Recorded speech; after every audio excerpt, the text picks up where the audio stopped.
Oh, hello. Welcome to this 5th anniversary 50th episode special of Cinema Swirl. This episode is brought to you with the support of our backers over at patreon.com/Cinema Swirl. Recording an episode with the OTPs back in the same room was one of our stretch goals, as was watching Lord of the Rings The Return of the King Extended Edition. We made both of those goals, and here we are, so thank you again to our Patreon backers. $5 backers get access to Cinema Swill, a show where we watch famously crap movies, and I tell you, it's been a lot of fun. We recently covered Wild Wild West. There's new episodes coming every month. If that sounds appealing, then why not get involved over at patreon.com/Cinema Swirl. Right, happy birthday, happy 50th, let's get swirling.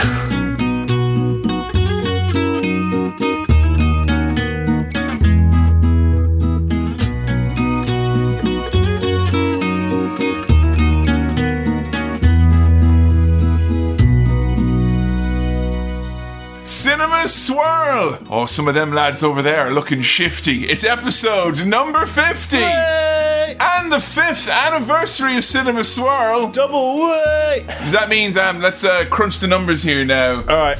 Beep boop boop boop. That's looking at around 100 episodes a year there on a 5-year minimum. That's pretty... I'm surprised by that output, And just out of cautionary, I'm not going to crunch the numbers again in case they are entirely correct. No, we'll stick with that. 100 episodes a year. Yeah, 100 episodes a year. I mean, you know, we said at the start, we say they might come out every 2 weeks or every month. Who would have thought? Or there might be 100 a year, which works out at around 2.5 episodes a week. Of course, you are listening to Cinema Swirl. Hello, everyone, once again on this very special episode, calmly walking through all the corridors and gilded rooms of Hollywood, California. It is me, Cowboy Kevin, joined by my OTP Sam. Hello. In what is this tangled flesh we weave? You're all physical. Yeah, we're in the same room, recording for the first time in years, I think. Last time we recorded in person, Yeah. I lived at a different house. Right. Yeah, So it's been a while. It's been a while. Took us 4 minutes plus bonus footage to get into the "it's been a while" references. Yeah, a little bit stained for you there. And of course, our experiences here are going to be stained in a whole different colour because you are here in person, Sam. Mm-hmm. Hey, mate, put the Skype back on, yeah?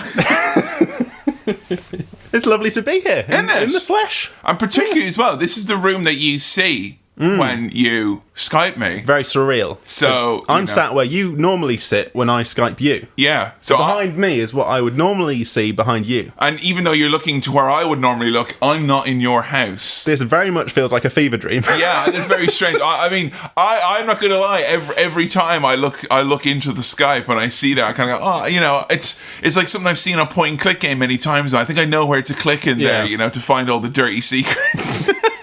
So, Sam, what brings you here to my front room, aka the studio? Sure. Why are we in person? What's on tap today? More hijinks with Cinema Swirl, I'm assuming. Yeah, sure. Big hijinks, Cinema Swirl. 3 main points, I think. I've said that with confidence, and now it's got to be 3. Number 1, one of our Patreon goals was that if we get a certain amount, we'll do something in the same room together. Yeah, and admittedly... We made it. Here we are. Here we are. Right on time. Don't crunch the numbers. Number 2, another Patreon goal was that if we got to a certain amount, we'd watch Lord of the Rings Return of the King Extended Edition. Ah, I see now. Yeah. Now, Sam, could it be that you and I maybe greatly underestimated the desire to see us watch a 4-hour Lord of the Rings movie? Maybe, but thank you very much for all your support over at patreon.com/Cinema Swirl. It's much appreciated. And here we are, number 3, 5th anniversary. Number 4, I'm sorry, guys, 50th episode. 50th episode. Then does that include, because I've a bit of an issue with this now, where... what's canon, what's not canon. Because, I was looking the other day with the Ad Share podcast, I'm like, coming up on 100 episodes there. Right. But then I realised that some stuff is re-release of things from Patreon and lost episodes, bonus episodes. I think for us, the RoboCop and maybe the spin-off swirls where we've done How to Swirl and we did the Wrestler with the Ad Share podcast. Yeah. How do those numbers crunch out? Do you think I know yet? Yes, I legitimately... You've set up cameras here. I figured you'd have the crunching done. I didn't realise there was going to be accountability kind of situation. I think, let's just say that this is episode 50. Yeah. You know what? For all intents and purposes, this is episode 50. There might have been some bits and bobs that came out and they They're not canon. You know what? This is as much... Strike them from the record. They're gone. This is as much episode 50 as the previous one was 49, and the one previous to that was 48. Yeah. Because every time we sit down to do an episode, the first thing we do is we go, what episode is it? And then we go and we check the last one. Yeah. So each episode is accountable to the previous episode, which is pretty much watertight in terms of accountability. So if you want to blame anything, blame the previous episode, Independence Day. It's that episode's fault that we think this is episode 50. And if you really want to blame anything, blame the blame game, guys. Guys, that's what it's all about, really. You know? It is the 5th anniversary for definite. For definite? Yeah. 5 years. We're just over 5 years, actually. That's not so bad, God. But 5 years ago, we embarked upon a wee little dream of a podcast, and here we are now. You've watched this is going to be your 50th movie now. I feel like I've done a real public service here. I think you have. I think I'm probably more of a film expert now. Well, I mean that's obvious. Like obviously, I'm more of a film expert now than I was then. Correct. But I think if we started now, and I had just watched the 50 films that I've watched coincidentally, and we'd never recorded a podcast, and now we decided to do it, I don't think it would be quite as relevant. No, I think it would be like pretty much most podcasts. Yeah, just two blokes chatting about films that they've seen. I did a thing recently, a little bit of like side hustle work, which involved my voice needing to be used for like a recording software thing. And all it meant was that me and a bunch of other Irish people who were picked out by a company had to talk just about anything for an hour. Right. Which meant that I had to spend several hours speaking with several different Irish people, and inevitably this subject came to, what do you do? And I mentioned podcasts, and they went, oh, what's your podcast about? And I mentioned Cinema Swirl, and they go, and 4 of the people went, oh no, but I have a recommendation of a podcast for you now. And I was like, oh really, what is it? He goes, well, there's these 2 guys, Mark Camo. There's these 2 guys, and they both they know so much about movies, and they love movies, and then they watch the movies together, and then one might disagree with the other and be like, how do you like this movie? And I thought the fact that you are very unknowledgeable has really helped us stick out in the environment. Absolutely a selling point. And thank you for your service. You're welcome. To be honest, I've still got a long way to go. There are a lot of... I looked through the list that we first assembled when we started doing this, and some of them I've ticked off. A lot of them haven't. There's still some fucking classics in there. And then round about pretty much every other week, we realised that the small-minded nature of the list we put together way back when, or maybe the people who've outed themselves to be diddlers or whatever between now and then, like, hey, let's do American Beauty. That'll be real fun. We can talk about, no, he was a different kind of diddler. No. It's all right. It's fine. No. So, yeah, I think that there's by no means any sort of a risk of... I mean, the thing about Hollywood, they make literally dozens of these movies a year. They keep pumping them out. Like, I was checking in the cinema the other day, all new stuff it was in. They had The Lion King. There's New Avengers it was. Yeah. There's another Spider-Man now. All the new stuff that we've never seen before. Non-stop. The Dream Factory's Crystal Clear Waters, Run Blue, and Ever Anew. We ain't slowing down. No, this is happening for the rest of our lives. And we say that now before watching what may well be the longest movie in existence. And the last episode of Cinema Swirl. Yeah, if you're looking now in the cute picture that beautifully drawn by Joe, our lovely artwork here, if that's now 2 skeletons with charred out eye holes. Yeah, that was us 5 years ago. Yeah. In cartoon form. Pre-extended Got a picture of Dorian Gray type thing, whereas we're aiding and the picture is staying the same. Yeah.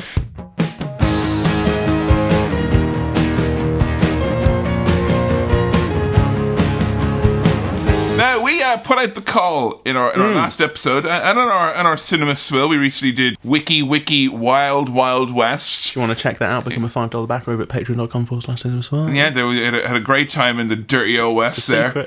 We've got lots of fabulous information that's been sent, and I like that you've come in person here, Sam, today, which is good, because I can smell him, I can touch him, and I know that he's there, and that's very, very good, you know. And you've not really podcasted with someone unless you've podcasted with them. You know, in the same way if you've read a Kindle book, you've not really read the book. And we've not really been reading your questions because they've not been on physical paper. Sam, when they say physical media is dying, get a load of these no less than 3 sheets whomped up with Cinema Swirl well wishes. 2 copies, we're not sharing. So. This was all, by the way, on his call over here. Hello. You know, that this guy over here. Fuck the environment. Yeah? Well, he's made out of pressed palm oil, is it? I just got a bunch of plastic straws and mushed them into a flat surface. And Got to get him while they're getting still good, you know? Sam, have we got some nice massages here we've got now? plenty of massages. Do you want some stats? Stats, yeah. Stats. Now, I've been let know that anytime there is stats, I need to ask beforehand, have any of these stats been duked? Duked? Duked. What's to duke a stat? If someone's duking the stats, it means that they're sweetening them up, like. Oh. So if it says that there's like, you know, a 45% reduction in Violent Cinema Swirl episodes, we have to actually make might have been sure duked. that's true. Then we've Right. just duked the stats. Well, these haven't been verified by an independent adjudicator, but neither you nor I compiled them, so that's pretty much. you know. So Noel Phillips has sent us a bunch of stats here, and he's also sent us some nice things about the 5 years as well. There might be some compliments and praise and lovely things that people send in that I might not read out, but we have read them and we appreciate Yeah, them. I think the special ego cut of this, like, we spent ages. I mean, Kevin, I've had to scroll through so many emails like, you're great guys, you're so funny, you're brilliant. guys. Please, keep sending them in, but we're not going to read them out. We might still read them out. So, You never know, Sam, a few might slip through the cracks. sure. You know? Why not? Hey. Over the 5 years on the Swirl, Sam has given out 184.25 star wipes and 5 golden rings. Forgot that I did that. Oh, you fucked up that.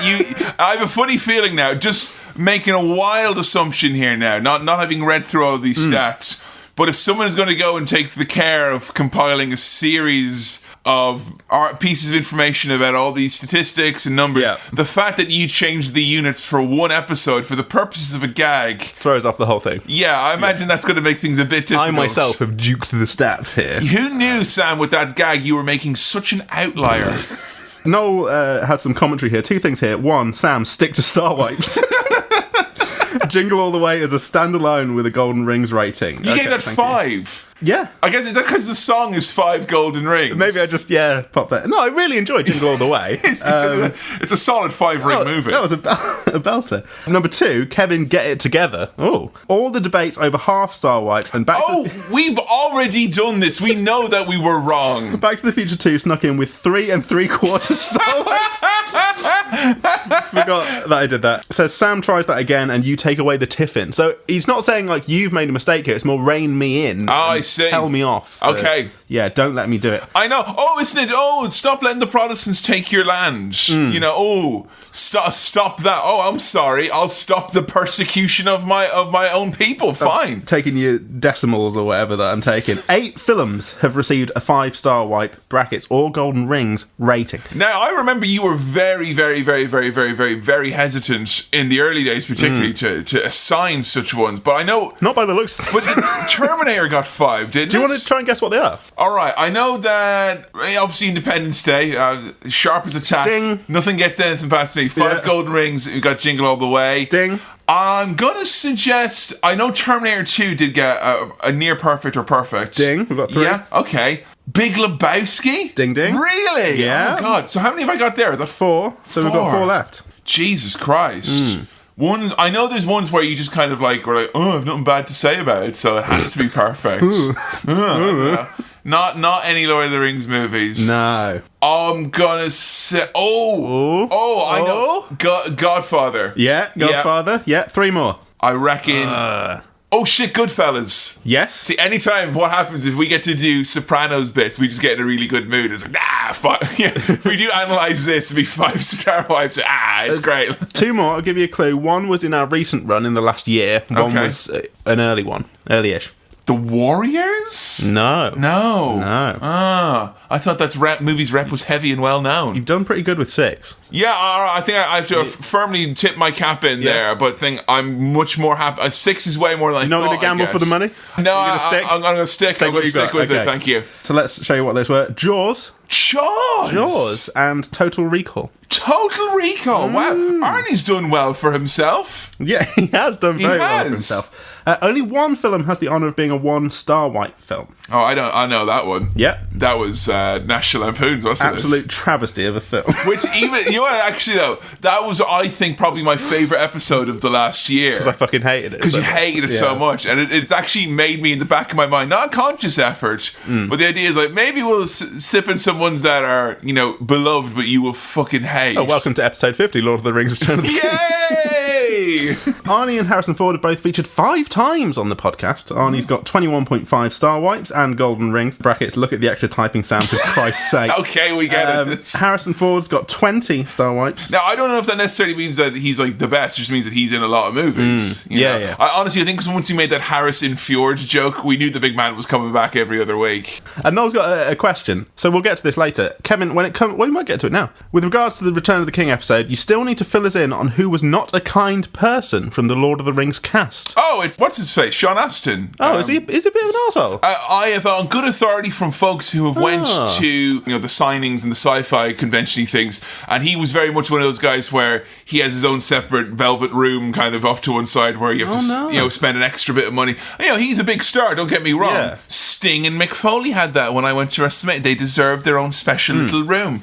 But I've heard that he's very short with people and also had the air of a man who didn't want to be there. At time of record, he's trending for being nice to an otter. There's a photo of him with an otter and everyone's swooning over it. Well, there you go. He's being with a nice. I don't know who to believe. Sam, who'd you rather be nice to? Your fans or your otters? You know? Otters, 100%. Come on. Otters aren't going to get Peter Jackson back in the saddle. You lost the franchise to Amazon. You let it slip through your fingers, PJ. You fucked up. All right, this next question comes in from John Otter, who asks, and it doesn't come from John Otter. By the way, that's just alleged, alluded. Far be it for me to say that the best judge of a person is at a fucking sci-fi convention where I've been to a few. Not everyone's Jeremy Bullock, aka Boba Fett, who was a gentleman and said I was cool. Yeah, so he's not a confirmed bollocks. Not a confirmed bollocks. Okay, cool. But he's not a confirmed gent like Kenny Baker, who played R2-D2, who also said that I was cool. He said you were cool. They both said I was cool independently when I was 8 years old at the Dublin Sci-Fi Convention. So, yeah, whatever. It's just some people have got an air about them, you know? Yeah. So this comes in from Chris H. from Manchester. Congrats on episode 50 and 5th anniversary. Hey, 5 episodes, 50 years. He's been listening since the start, and he's back on Patreon. Thank you very much, Chris. So, in terms of favourite moment, he'd have to say episode 3, Back to the Future, when we discuss Doc Brown sending his dog through time in the DeLorean. In particular, the bit that always gets me is when Kevin affirms being lost in the realms of time is an animal welfare concern. Oh, special shout out to Dan Swanton, who is also the illustrator for How to Wrestling. He made an animation of that along with Joe, and that was a very fabulous piece of business. Those are some classic early swirl moments there. We've got a YouTube account. A Cinema Earl E, more like, am I right? I thought you were talking about the cinema URL of our YouTube. Oh, Cinema Earl. Or Cinema Earl is youtube.com/Cinema Swirl as far as I know, yeah. So thank you, Chris. Megan and her partner Dan write in saying congratulations on the 50th episode. There's a lot of lovely praise here. Thank you, guys. Much appreciated. Some favourite bits. So just be careful, because I've heard about people trying to kill us with kindness, and I'm wary. Well, that's what I'm trying not to do. Yeah, I don't want... Yeah, we know your game, like, you know. You would be murdered by some of these nice things that people have to say, and we appreciate it very much. You'll never stop the next big podcast. Favourite bits from Megan. Anytime you guys go on a Sopranos bit makes me happy. Jared Leto bits. Lads Band of Football. Sam loving Lost. Kevin mentioning RTE and Fife Bananas, brackets I'm Northern Irish living in England. Sam's jingles and calling himself a big boy. I can't remember doing that. I think you've referred to yourself as one of your affirmations. I am a big boy. I can do it.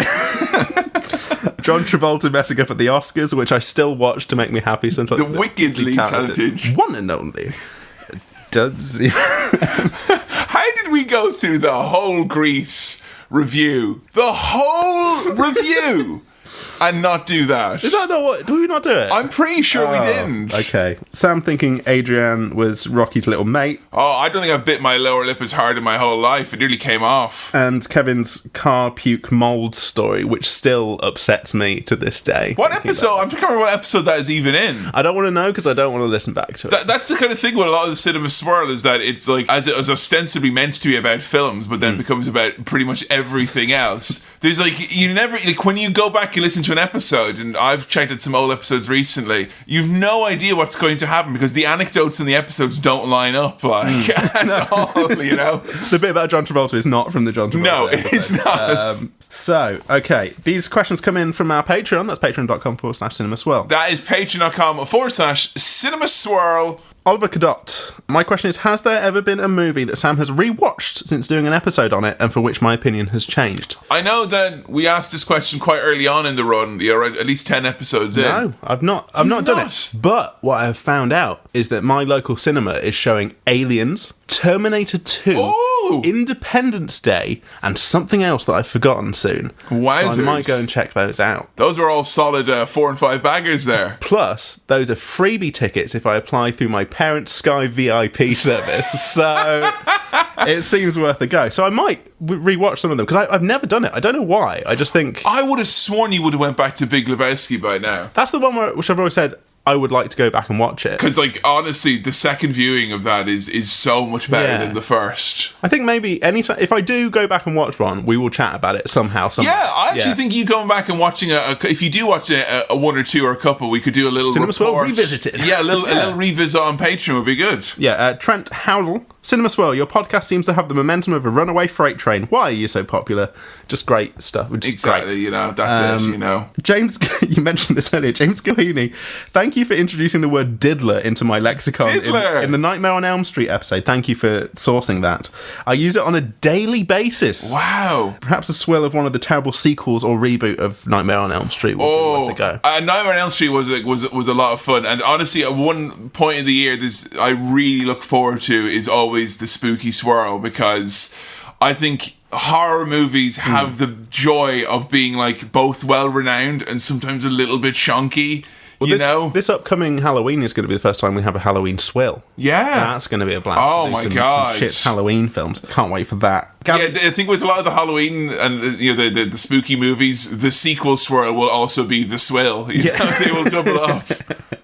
Gavin Baxter asked a question, which is, as for more movies to watch, you can finish the Rocky films and Indiana Jones. Okay, that's a fair point for sequel swells. Can you name some films you've seen more than 5 times? As a child, he says, but I think in general, movies you've seen more than 5 times. I wondered what you will have seen that many times. Anything from Arnold Schwarzenegger. Okay. Like, honestly, I think there's stuff on this podcast which we said where I was like, I've seen this movie 20 times. Like Predator was one I've seen at least 20 or 30 times, I feel like. I may have given a different estimation of that, but I've watched a lot of times. I have watched it once more since then. Often what happens on this podcast actually is that there's something that I've watched a lot, and then I do an episode on it, and then like Jo hears me talking about it, and she's like, oh, I've not seen that in ages, or I've not seen it. Then I watch it again.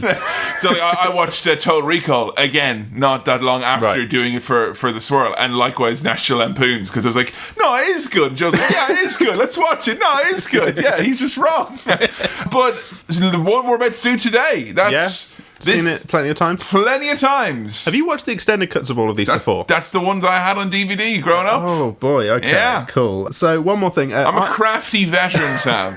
Isaac Leatherland, which is a great surname, by the way, Isaac. Still upset with Sam for turning his back on Pepsi Max. How about a celebratory glass of the Lord's sweet nectar? Oh, wow. Which brings me, Kevin, oh no, to one of our classic features, Pepsi Swirl. Ah!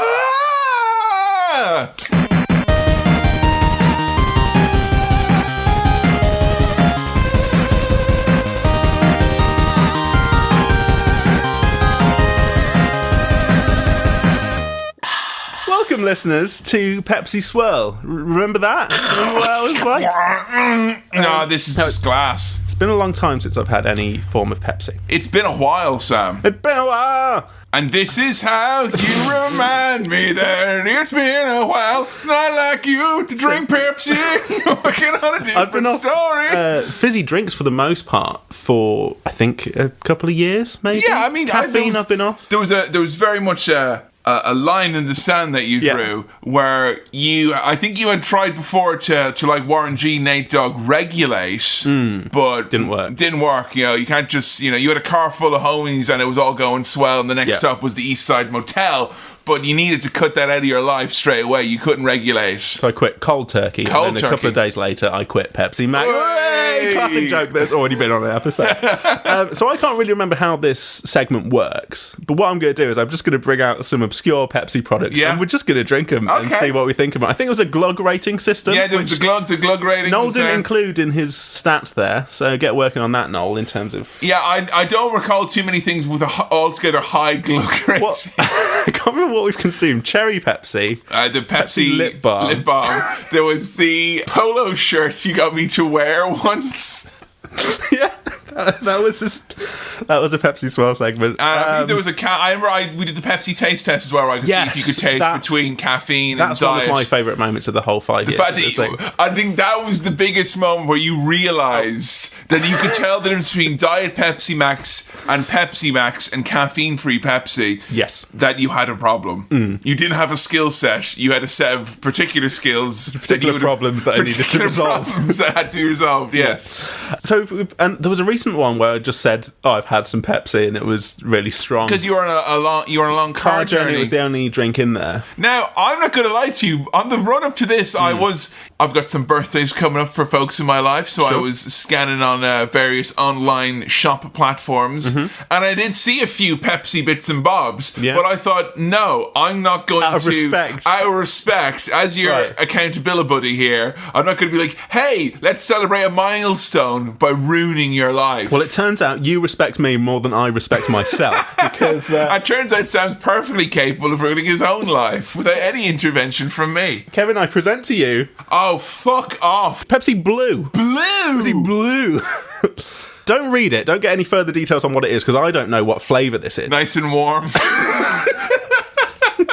fuck's sake. He's just been on a train from Nottingham that got delayed. That's been in my suitcase. So it's going to be a bit shook up. You know what? The fact that it's blue might actually make me think it's some sort of like ice liquid. What flavour do you think that will be? That's going to have that... Because, Joe, I'd never had... Sulphur? No, sulphur would be yellow now. Okay. This might have an ammonia taste to it, perhaps. Yeah. Or it might smell like, you know, in a hospital, the cheap kind of catch-all fluid that can be used to clean floors and instruments and patients and toilets. Yeah. It's just that. Can I get some ice at least? Yeah, sure, you can get some ice. I'm going to get a clunk of ice. All right. You know? We just need to get the sound effect in here just so everyone knows that we're keeping it fresh here. Oh. Wait, let me see if I can get the... There we go. Right. That's not the most satisfying hiss. No? That was more like opening up homemade fermented pickled eggs or something as opposed to a fun carbonated beverage. I'll do you first. Now, I will say this once. Don't pour me too big a glass. No, you're getting a big one. I've got a 4-hour movie. I'm going to crash just by okay. That's a horrible colour. Let me hold a scented candle up to it for that viewing audience. Jesus, that is ghoulish. This looks like the plot of like a new Ghostbusters movie. This is running under the Do you remember when Heinz did green ketchup? Do you remember when Colgate did mouthwash? Look at this fucking thing. Looks delicious. You know what? No, I'm going to completely get this out of my head and just say, you know what? This is going to taste just like regular Pepsi. Okay. This is fucking clutching at straws. Right. You know, sugar tax coming in. Some people are going to reformulate their stuff. No, we're just going to make it blue and therefore make you eat the expense and not reformulate. We're just going to make it blue and be as sweet as before. Bottoms up. All right. Cheers. Cheers. Ooh. That's absolutely grand. That's nice. That's absolutely grand. That tastes like slightly flat Pepsi. It's quite strong for me because I will say it's got something else to it. I'm not sure what it is.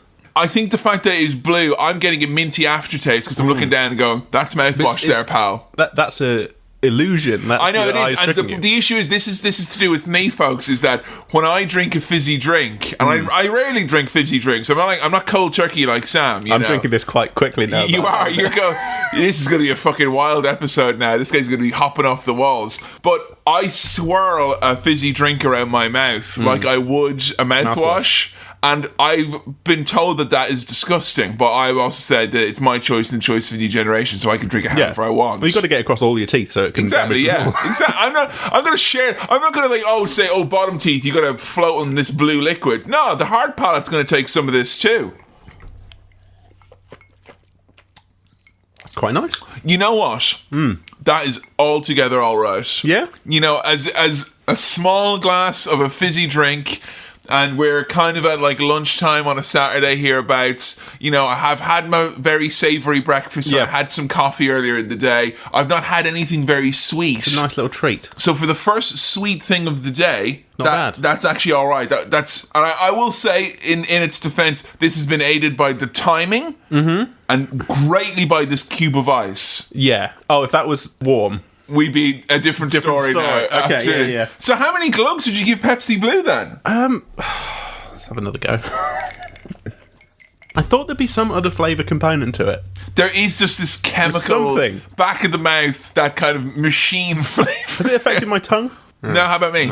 No, we're good. we're not blue. So it's not that kind of blue. No. I would have expected a staining blue. Three or four glugs? I said it's a solid 4 glug. Yeah? Yeah. Think so? Yeah, All right. that's all right. Okay. Let's polish this up. Oh, it does have like, if dentists had their own type of Pepsi that they That would made be you it. drink, that would be it. Okay, I can't put my finger on what the actual taste It's just because it's so blue. Yeah, well- Like, I notice I only actually get the aftertaste when I look back at the glass. Right, if Then you close your eyes, but that's just Pepsi. It's a Pepsi. Yeah. Now, when I looked at it, then I was like, oh, yeah, in the back of the mouth, it does taste a little bit like effluent from It is an definitely industrial process. full sugar, by the way. Very bold of Pepsi to put it in a blue bottle, which make you think, oh, it's just a blue bottle. But double swerve, it's a blue bottle, and out comes a bluer than blue liquid. Now, that Heinz ketchup I was talking about, they released green ketchup. Do you remember this? Yeah, it was to a green- promote Shrek. Was that to promote It was Shrek? to promote I Shrek. thought it was to promote Fried Green Tomatoes, the adaptation of the novel. And so when I had that, I think somehow in my brain, It tasted like a different. swamp. It tasted like onion. It tasted like a donkey. I think maybe that's done it. Maybe it's just regular Pepsi. I think it is. Right. Wait, let me just see one thing on the back. The description. It might be in a different language. Oh, that most certainly is. In a different language. This is not... You can't get this over here. I will legitimately. say there's a lot more natrium, aka sodium, in this than most. There's 15 milligrams of sodium in 100 mils of this. Jamie Oliver would not be happy with what we've done here. No, this is the type of level of sodium that might make you... All right, I'll tell you what. If I piss blue later, I will adapt the glug rating. All right. One of those 4 glugs is contingent on the colour and the frothiness of my urine later. So 4 glugs from you. I'd say about 3.5 for that. You know what? I'm already where I'm at now. It's been like a minute or two since I've actually drunk it, and now I'm no longer actively drinking it. Yeah. I can feel it draining me. Do you miss it?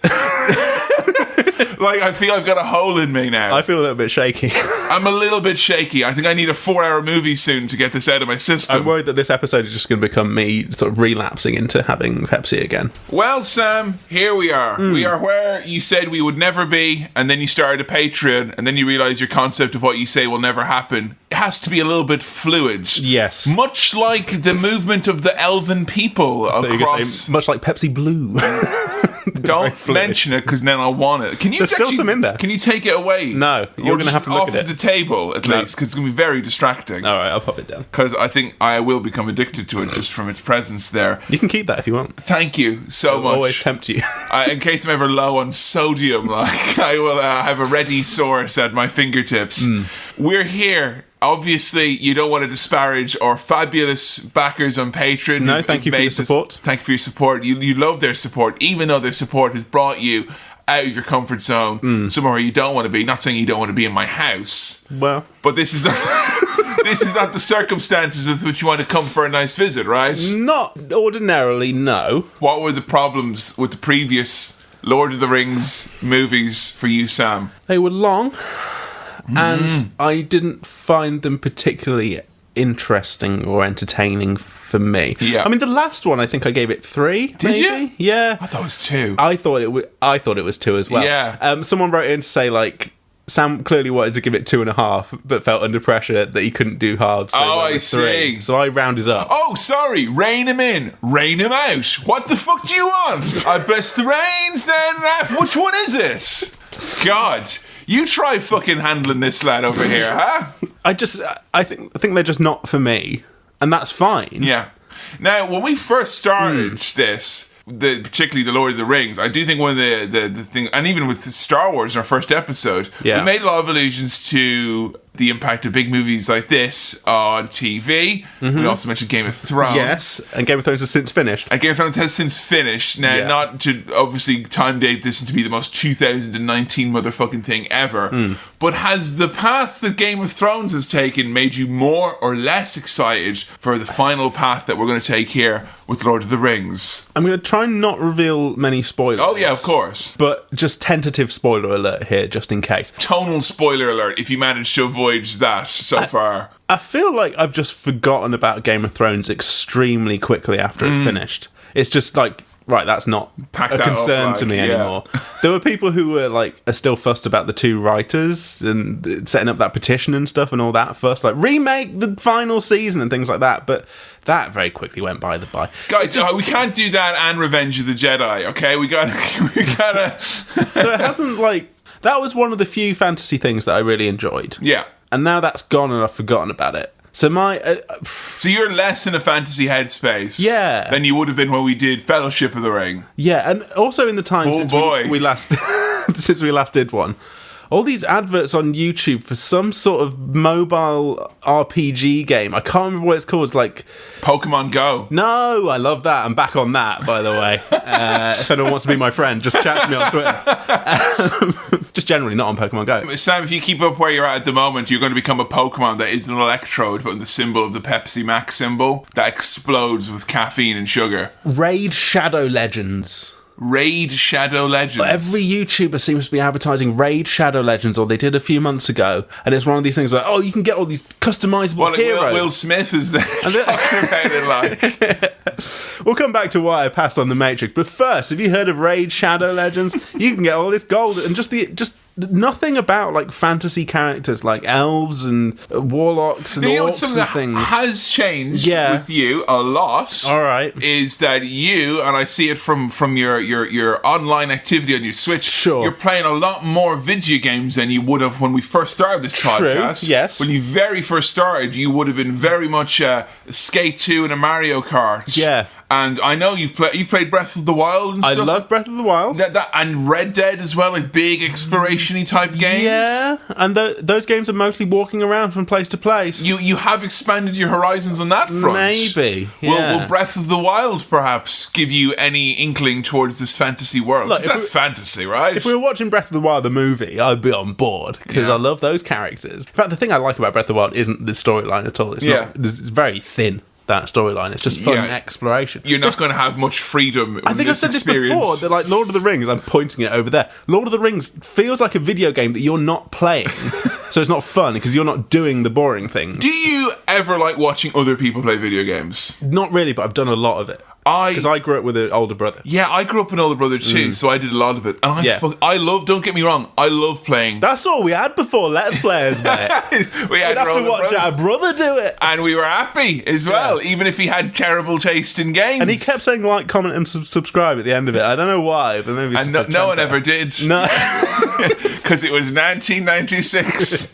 But I have always gotten a great kick out of it. And something that, like, when I was with my brother, it was like he would play games that I wouldn't play. Like my brother might play like Resident Evil 2 or something like that. Yeah, and I'd watch him play that, or he'd play Grand Theft Auto 3 and I'd watch him play that. I've had that with like Metal Gear Solid games. Yes, I only experienced them through my brother playing them. And the thing with Psycho Mantis and the controller, I experienced that. I watched my brother do that. So in a way, I was doing it. But the thing about that is you can chat to the person doing it. Right? Whereas if you're watching literally just Let's Play footage of someone playing it and they're not even commenting on it, it's just raw footage of someone else playing a game, that's not as entertaining as if you're playing it with your brother or a friend or something. Yeah. Hey, what's that? Oh, do this. Oh, just have a chat about it. That's more fun. So you're very much going to be saddled into the kiddie seat for this long 4-hour ride. I really think so. Also, can't stress this enough, doing the extended edition. Yeah, we asked Google earlier, we were like, yo, G, what's the fucking runtime on this? And they're like, according to the web, it clocks in at well over 4 hours. Like, fucking ages, man. All right, we'll go with your fucking adjectives and your fucking sass. Who programmed this, like? Yes, you were, when I got here, you're like, oh, it's a 3.5-hour movie, so we're going to have to strap in, and then Google tells us it's 4 hours and 10 minutes. Yeah, we're in for the long haul here, folks. Now, okay, we may as well get into this. I'm going to miss... There's stuff I'm not going to get now because we're watching the extended one, so there's going to be stuff that was from the previous extended ones that is only going to be relevant if I'd have watched the previous extended ones, right? I'm actually going to say no because... Okay. I mean, there probably will be stuff like that to an extent, but Lord of the Rings Return of the King is notorious in that there is stuff in the non-extended cut that makes reference to the extended cuts of the previous movies anyway. Right, okay. So you're I was fucking going to experience that. Right, okay. So this is just longer version of what I was going to watch anyway. Don't worry, though, because you've got a Tolkien expert sitting in the room with you. Yeah. And I say Tolkien expert, I've watched all of the movies. This is good because now I have you here with me, and if something's going on, I can literally turn to you. We're in the same room, and I can say, "Who's that? What's that? What's going on?" Yeah, although I'm not going to be holding your hand through this experience. Hold my hand. The old swirl rules will be acknowledged. Don't talk to me. Yeah, I need to experience the movie too as well. Right? Sam. Yeah. Okay. Where did we last leave our characters in The Two Towers? Gollum is with Sam and Frodo. Yeah. And he's leading them somewhere. Oh, where? But is he their mate? He was their mate, kind of. But now he's been convinced that they're bad because he thought they'd sold him out or something. Ah. Yeah. So now he's bad. Okay. He was maybe good-ish. Yeah. I think. How about Aragorn and the gang? Aragorn, Legolas, Gimli. The lads. Those are the main trio, aren't they? Yeah, Gandalf there too. Gandalf's still going. He's the next member of the Fellowship crew. But he's Gandalf the White now. Yeah. Yeah? Yeah. Gandalf the Grey. Yeah. They used to call me. And Gandalf the White. Where are they? There was a big battle, wasn't there? There was. Sauron's retribution will be fierce, his revenge quick, and there will be another movie, and there will be battles. So they didn't die in that battle. That'd be a bit shit. How about Merry and Pippin? Where are they steadying on? They're in a tree or something. They're in a tree or something. Something, man. Whatever. They got caught in a tree for a bit. Yeah. Are they back with the... No, are they on their own? What were they doing last? Do you remember? They got in they walked with a tree for ages, and then the tree found that all the trees had been cut down or something. And what did he do? It got really cross. And then did he stomp on the culprits or something? Or he got involved in the...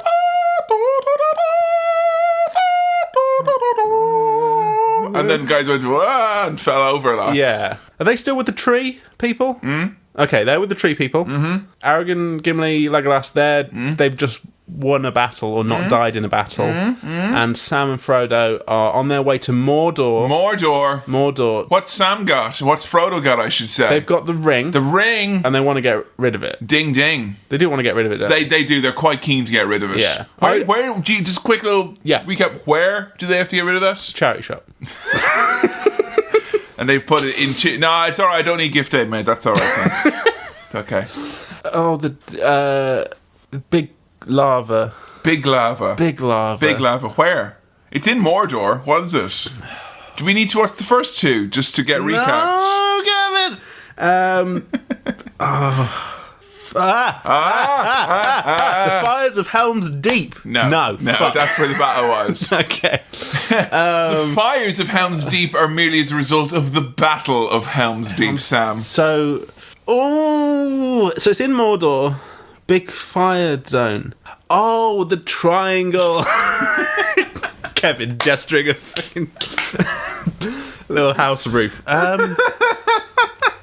I don't know, the pyramid zone. Come on. What? Mount Doom. Mount Doom. Come on. Mount Doom. Yeah, gotta go to Mount Doom, drop it in there. Yeah. Like Heihachi and Tekken. I think he got pushed into a volcano.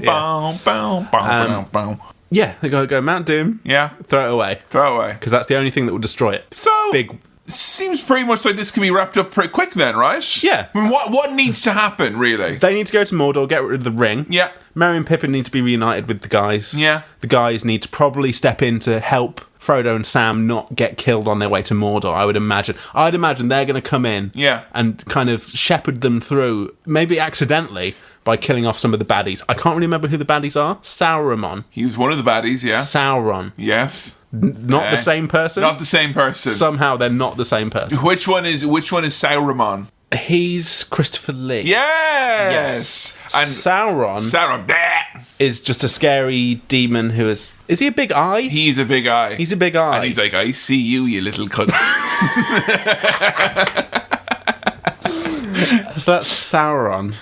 Sauron is just like the evil, isn't he? He's the embodiment of evil. Yeah. Does he possess some physical form? No. Some knight or something. There were things. Yeah. I've pushed a lot of it out of my brain. You have. You really have. This is. Yeah. Don't worry. You've got 4 hours to get up to speed with it.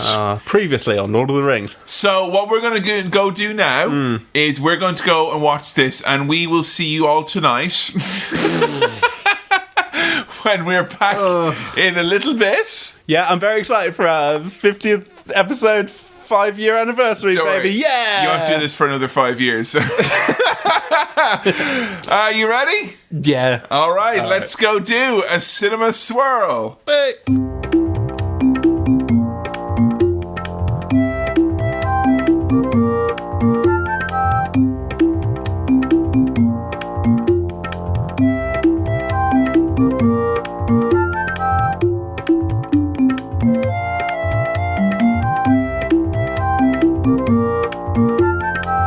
We're back. It's now the night time. I'm in comfortable trousers and we've had dinner. It is late. 5 hours later, I believe. Yeah, we've all got big funny comedy beards now. Yeah. It's been so long since we recorded the first part. Welcome back to the preeminent skeleton-based podcast where two sets of dusty old bones talk about movies that were made back in the 21st century before time ended. Yes. And the oceans rose above us. It's a long time into the future. And happy 100th anniversary now. We made another 50 years and another 5,000 episodes thereabouts in between. We made it. But it was worth it to get to the Lord of the Rings Return of the King special extended edition of the King. Sam, initial. I mean, it's hard to say initial gut reaction because nothing can seem initial after 4 and a bit hours. No, it was very long. Yeah. It was a slog. Yeah.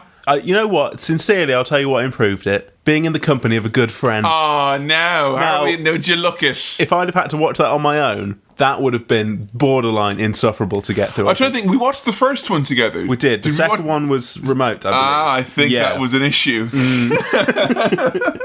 So it was a long experience, a long film. Can we get this out of the way right now? Was it so long that it made it unenjoyable? Yes. Yeah. Okay. That's good to know. Get it off your chest. Yeah, it was. Yeah. Okay. It was a long movie. Was it as long as you thought it would be? Well, yeah. Yeah. Yeah. Well, did it feel all those 4 hours and 10 minutes? Yes, I really think it did. It felt as long as it was. There's no two ways about it. It felt really long because it was really long. Okay, that's good to know. So that is a whole day lost to Lord of the Rings, just so we're all keeping track. Glad to be here on Cinema Swirl. And we began things with a flashback to a character you may recognise from a previous movie. It's King Kong himself, Andy Serkis. And before he directs Venom 2, he's here to tell you all about how Smeagol became Gollum. Him and his little mate are out in Centre Parks doing a bit of fishing. Deagle and Smeagol and Deagle. Smeagol and Deagle, I might have known.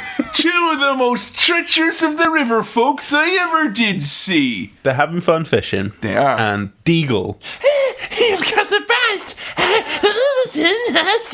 He gets pulled underwater by the fish. And we began with what is easily my favourite shot in all three of the Lord of the Rings extended films. I've got a favourite shot later on that we'll get to. Yeah? Yeah, this is yours. This is pretty intense. This is Deagle being drug across the blue, murky depths of the lake, in inverted commas, by a big old fish. And I don't know, like, I've never been pulled by a fish anywhere, so I'm not looking at it kind of going, oh, that's unrealistic. That's not how you'd be drugged by a fish. But it did feel like quite wrong in its own way. In physics terms. Yes. Yeah, that would be possible. Like, it was so strange, it elevated itself to this whole other realm of existence. You forget that the water is the fish's domain. That's true. And we're creatures of the land. Yeah. And so we can't stroll into their world, the water, and expect physics to operate in the same way. I would have figured as river folk, they'd have a bit of a better stab of it than this. Like, can't even catch a fucking fish. What kind of a river folk are you? That apple that fell on Isaac Newton's head, that wasn't underwater, was it? No, absolutely so, not. There you go. That's true.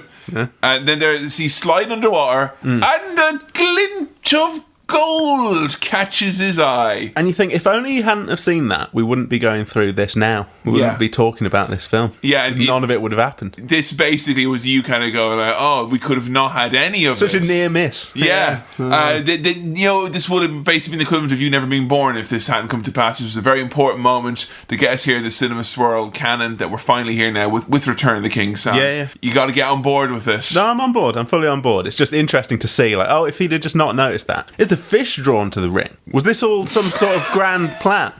What did the fish? Is this a big coincidence? I don't know. Or are there some other forces at play here? Now, Sam, let's take a step back for a second and provide the socio-political commentary that people come to listen to this podcast for. Sure. Right, because they start fighting, don't they? Like, over the ring. And he's like, come on, baby, it's my birthday. Give me the ring. And he's like, no, I want it. And then they're fighting over it. And get this now, right, yeah? The ring is Brexit dividing the common folks, you know? They're arguing over it. Arguing over it, like, you know, okay. Give me the ring, Brexit. The way I was thinking about it was that they've seen this ring, it looks expensive, and they're fighting over it, but they don't know if it's real or not. They don't even know the provenance of the ring, so they haven't even bid yet, like, to see if it's made of real gold or not, like. Should we get into that thing that you want to put the ring in your mouth? Well, yeah, this is basically how Smeagol comes to get the ring and become Gollum, and he gets it. He kills his mate. He becomes a murderer, and he forgets about the taste of bread, which is like, yikes.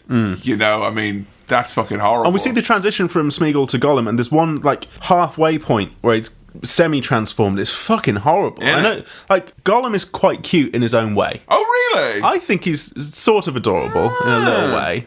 Regular Smeagol is actually more scary to me than Gollum. Andy Serkis is too just much normal Andy Serkis face. there. Yeah, it's a bit too much. I just see him and I just think King Kong. I'm like, you know, it's a scary thought there. The halfway point between is even scarier than that. So he climbs into the Misty Mountains and becomes Gollum. Yeah. And during this sequence as well, he also bites into a raw fish. So juicy throat. Yeah, Now, I know you're not the biggest fan of fish in the world. I don't eat fish. I don't like it. The clear liquid that gushed forth. It's not how you should have a nice bit of fish now, is it? That's not how I prepare it. No.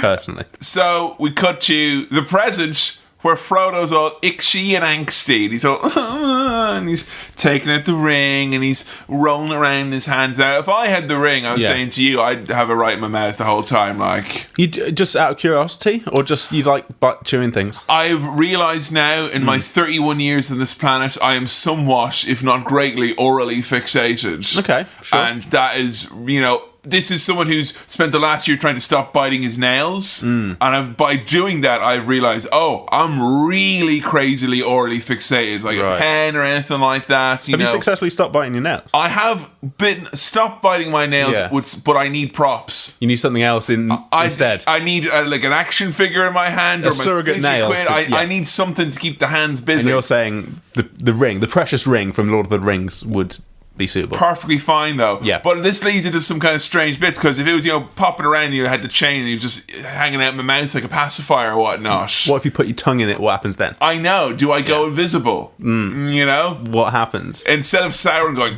he'd be like, come on now. No. Is it just any part of your body has to have the ring on it? I'm not sure, you know? Yeah. I mean, not many people, particularly, I've not done much research as it relates to my tongue and rings. So, you know, I've not got much experience in that. Speak for yourself, mate, am I right? We'd like to thank today's sponsors, Love Honey, for graciously reaching out for our 50th anniversary.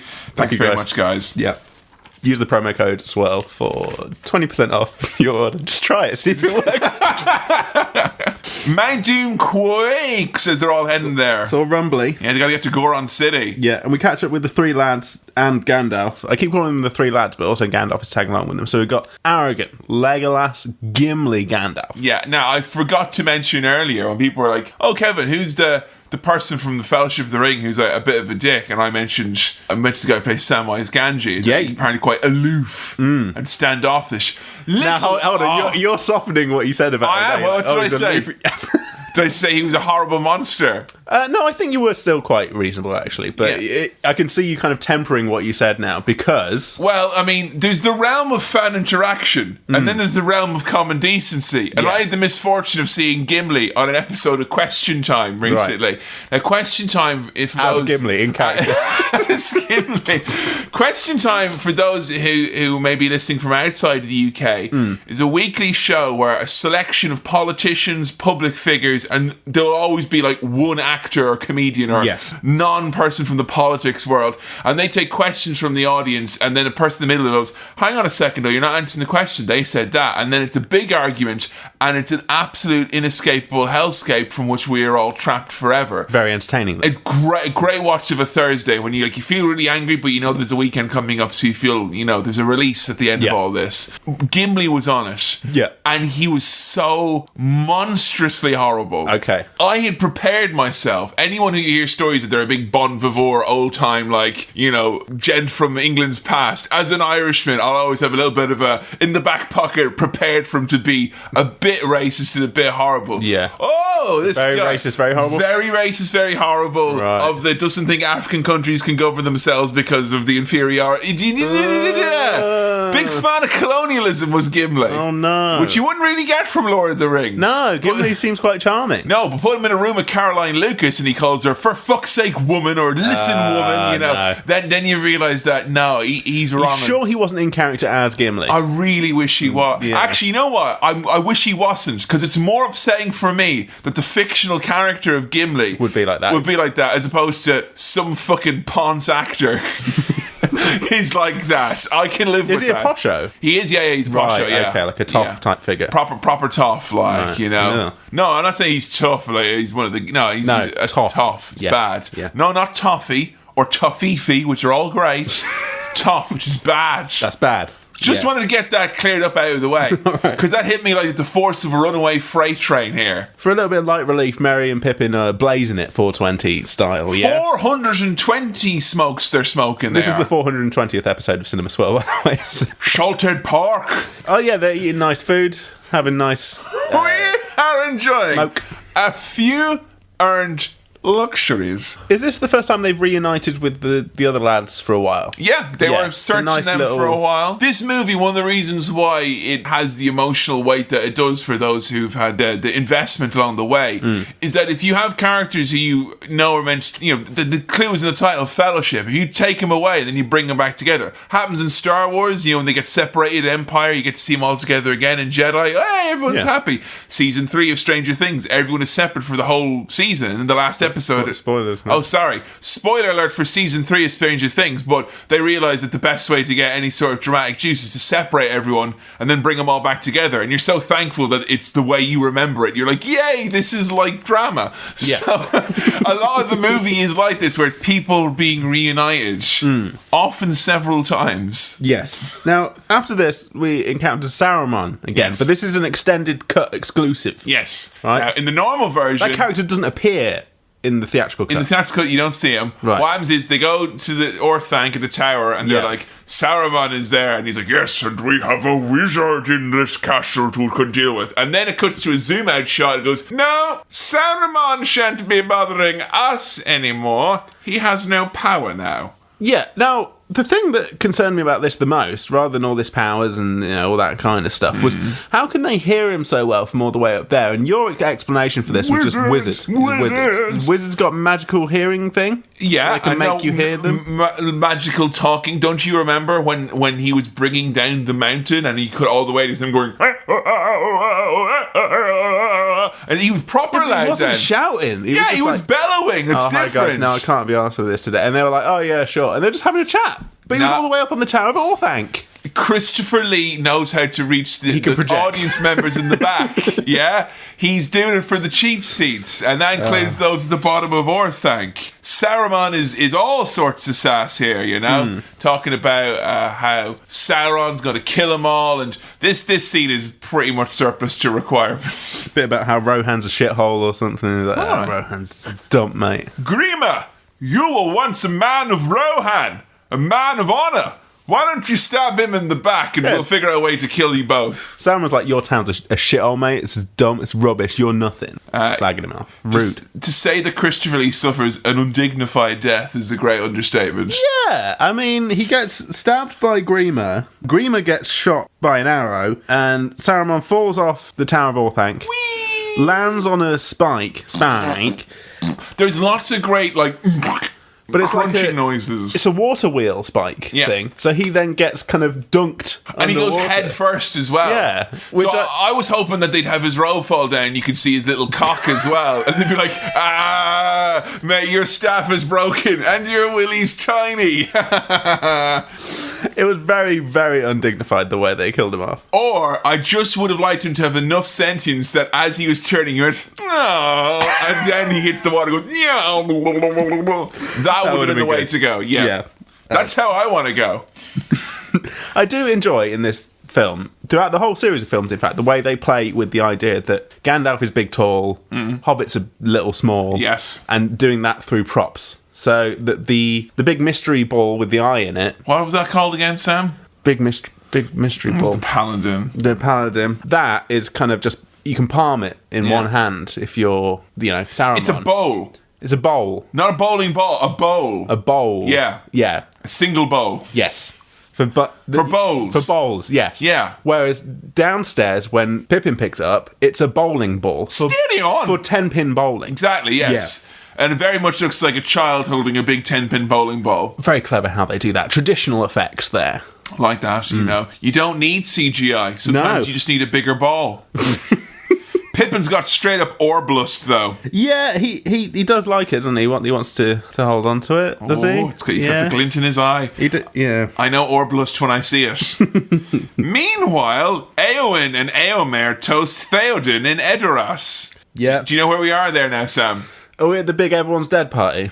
Hail the victorious dead! Yay! Everybody's dead! Oh, come on!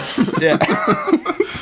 They have a quite a party here. Did the victorious dead get they didn't even pour one out for their dead fallen brethren? No. What is this? Yeah, there was a little remark here from Éowyn's dad. Éowyn's dad. Éowyn is the blonde one. Yeah. Theoden says to Éowyn, and don't get Éowyn, the blonde one, mixed up with her blonde brother Éomer. That would be very difficult. And Theoden himself is blonde, isn't he? Theoden says to Éowyn, Éowyn. He's an honourable man, referring to Aragorn. Oh, because Aragorn is straight up leading her on. Yeah, and she says, "You're both honourable men." And there's something that you said at this point that really made me laugh. That they have that exchange. Oh, what? And then, she's saying about "Oh, you're both honourable men," and her dad would say, "Yeah, but you can't fuck me though." Unless you want to fuck your father. Huh? You want to have sex with your old dad? I mean, hey, whatever you're into, the kids these days. You wouldn't want... I'm just checking, though. You wouldn't want... You wouldn't... No, obviously you wouldn't, but just... if you would, you'd tell me, though. You don't? Okay, that's all right, yeah. No, he's an honourable man, though. We're all honourable, yeah. We're all honourable. I'm honourable. And he's honourable, None to worry about, It's fine. Gimli gets too drunk and falls over when he's talking about how other people are too drunk, because he's silly. Yeah. Fun comedy character, Gimli. He is very good, who has been ruined forever. Why did I watch Question Time? Separate the art from the artist. I don't know why. I've watched movies with straight up, criminals recently. And it's less egregious than this. But this guy, just because he was so fucking, the worst, ornery, stuck in his own fucking rotten way. Oh, he's so been rude. And he wouldn't mind. I was like, I saw it last week. It was months ago as well. And it's still jammed in there, Gollum is he's whispering to himself again. He's having that internal dialogue between Gollum and Smeagol. Patience, my love. Yeah. I love that he refers to himself as my love. That's very sweet. He's got telling himself, you can murder again, because you murdered that bloke that first time, so you can do it again. You can kill them and you can get the precious. Didn't you see the flashbacks, my precious, my love? But the words precious and patience are said together, and they're kind of muddled into one kind of thing. Precious, precious, precious. Prescience, my patience. And one of my favourite lines, no, she hunts for sweeter meats. Who's she? Am I right? And what meat is sweetest? That's what I want to know. What is the sweetest meat? Hobbits. Delicious sweet hot. Do you think they taste sugary? No, I mean sweet in the way that Succulent. Yeah, kind of the way a spring lamb would be sweeter than mutton. Right. Yeah. I'm talking about an altogether lightness of the meat here. I know what you come at me, don't eat a hobbit. They're different animals. I think you meant literally saccharine, sugary meat. Yeah, no, I don't want that now. Because, sweet breads, a.k.a. the pancreas, I'm here for that. Wait, what's the one that's the bollock? The bollock? What's that called? I mean, it's called many things. When you eat it. I've heard it called a prairie oyster is one of them, or there's another a beef beef oyster or something like that. It's got some kind of euphemistic name. Yeah, dude egg. Can't you see it, Mr. Frodo? He's a villain. That's a great line. That reminds me of Batman and Robin, I think, where Gordon comes in and just says, there's a new villain in town. And it's just like that. It's there's a sweetness to some of the verbiage in this movie. Yes. Where it's very obviously, any other Hollywood script person said, he said, he refers to himself as my love, or my sweet, or villain. There's loads of, weird little words in here and phrases. Florid language. Yes. They run as if the very whips of their masters were behind them. And anyone else other than Peter Jackson would have said, oh, no, that's a bit shit. Put in a proper line of dialogue. He's like, no! Tolkien is very specific when he says my sweet and my love. Yeah, it wouldn't be like this if Guy Ritchie had directed it, for example. You wouldn't get that kind of language. He would have said, he's a mug. Good and proper. So Frodo, mate, he's a fucking mug. Get him out of it. Wronging. Hey guys, Sauron's here in orb form, which is handy because it's quite similar to his eye form, but it rolls. It's like having a phone with Skype on it, isn't it? It is, yeah. You kind of chat to him. And instead of the, I do prefer the new, although I will say, you can download that. You can. I do like this. I look forward to Skyping Sam for Cinema Swirl. I love that theme song so much when you ring it in the Skype. Sometimes I'll ring Sam before I know he's ready, just so I can have it on a bit of. Oh, that's why. Yeah, right, okay. And I will say as well, my reaction is similar to that of Pippin, who looks like he's in pure ecstasy, he's just straight up coming, thrashing about, not knowing when to stop. It's good times. Yeah, Mary doesn't seem fussed enough to get up and help out during this whole ball touching situation. Thank you to Love Honey for a sponsorship of this episode. Orb touching. Exactly. Yeah. Gentleman's oyster. They're a gentleman's orb and a gentleman's oyster. Full of a toque makes an appearance again. He is very much a fool of a toque. And they basically said that by touching that, they got a vision, Pippin, which was of the White Tree of Gondor. In a courtyard. And sure, we're only going to be heading back to Minas Tirith. And I know what you're saying. Minas Tirith, we were there in the first movie when Gandalf went to read the scriptures to find about the nature of the ring, which had been gifted him from Bilbo to give to Frodo.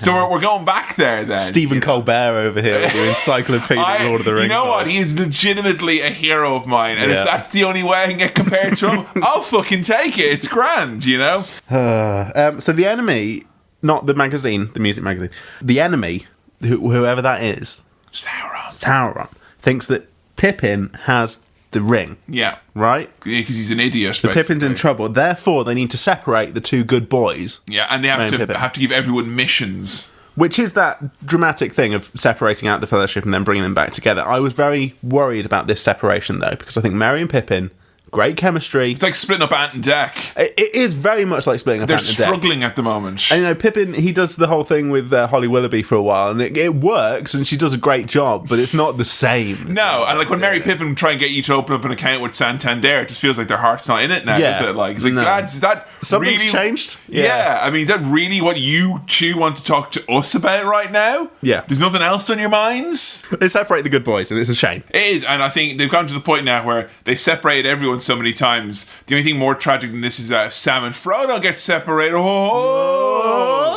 careful now. So they're split up, and another great phrase in this one which I use on a weekly basis: "Run, Shadowfax, and show us the meaning of haste." Which I misheard as Halifax, which is not what the horse is called. Although I will say the hasty customer service of Halifax is unbelievable. Yeah. So, do we see Eowyn? No. Who's the brunette one? And that's so bad that I'm Arwen. Do we see Arwen? Sorry, yeah, I know there's so many female characters to keep up with. There's a blonde one. There's a brunette one. Arwen. That's a real shame, isn't it? Arwen. Yeah. Because the elf emigrants are emigrating, you say. Brett McKenzie is there. Yeah. Nice little... Yeah, he's been in there before. Yes. Is this his first... He's had some other lines before. No, he was in the extended first one as well. Right, okay. This is his first, to-camera line on the normal version. Nice, yeah. What's the... I looked into your future and I saw death. So, she has an image and she's like, a boy, hark! And then she goes to her dad and she's like... You told me when you looked into... she whispers the whole movie. Yeah. You looked into my life and you said that there was going to be no future with him. And he's like, I looked into your future and I saw death. Yeah. But also life. Yes, there's a little boy in her future. A wee lad. Child. In everyone's future, there's death. Yeah, duh. You know? I mean, that's part of it, Guys, Yeah. I just think he's just trying to skirt his responsibility as a grandfather, Well, he just doesn't want to have to look after it. I mean, I'm just saying, if you can look into the actual future, you have a little bit of a duty of care to your... I mean, we wouldn't think of it as just some dickhead on the street. It's your daughter! Yeah. Tell her, you fucking ass! Yeah. It's not like saying, what you get me for Christmas? It's like, oh, yeah, no, you're going to get death for Christmas. Oh, really? Am I also going to get hungry hippos? Yes, but also you will die someday. And they've got to reforge the sword. They got to reforge the sword in the forge. Yes. Because that sword is important. It is. Yeah. It is the sword of Elendil, which symbolises the line of kings that was broken when the ring was first taken by Isildur way back when. He cut the ring from the hand of Sauron with that, and Sauron broke the blades, and these are the shards of the blade, and that's the blade which symbolises the king of Gondor, which is basically Aragorn going to take up the mantle, become king of the men, and unite the clans of the West. Start the Fourth Age. And Pip and Gandalf get to the Minestrone. Yeah, this is very difficult because we've got Minas Tirith. We also have Minas Morgul here coming up in a bit, but they're in Minas Tirith now. Minas Tirith is the White City. Minas Morgul is the City of the Dead. Even though Minas Morgul has got some cool white lighting, it is the White City's Minas Tirith. Minas Morgul is the City of the Dead. Couldn't be. Which is the City of Kings? That's Minas Tirith. Minas Tirith. Are we at Minas Tirith? We're at Minas Tirith, which has got the big helipad at the top. It does, yes. Yeah, okay, good. I know where we are now. And we're introduced to my favourite character in all of the Lords of the Rings and the Hobbits too. I'm talking about my man, the Steward of Gondor, who's got a little chair, Denethor. Before Pip and Gandalf go in, there's a little bit of chat between them, but don't mention his dead son, all right? We're not going to talk about the fact that his son... He'd hate that his son is dead. He'd get proper wound up about it. He's just one of these guys where he's like, oh, my son's dead. It'll be a whole thing. They agree with that, and then they come in, and immediately he's like, my son is dead. Oh, shit. You would shield the Gondor with your left hand, and with your right you would supplant me, last of a ragged house bereft of lordship. Oh, God. You know what? Fuck the rest of this. Just have Denethor cutting a promo to the camera for the rest of the movie, please. Gandalf's a bit rude here. He's like, don't be so miserable about your dead son. Just, worry about what's going on in the wider world. Big fucking moment here where it's like, the duty of the...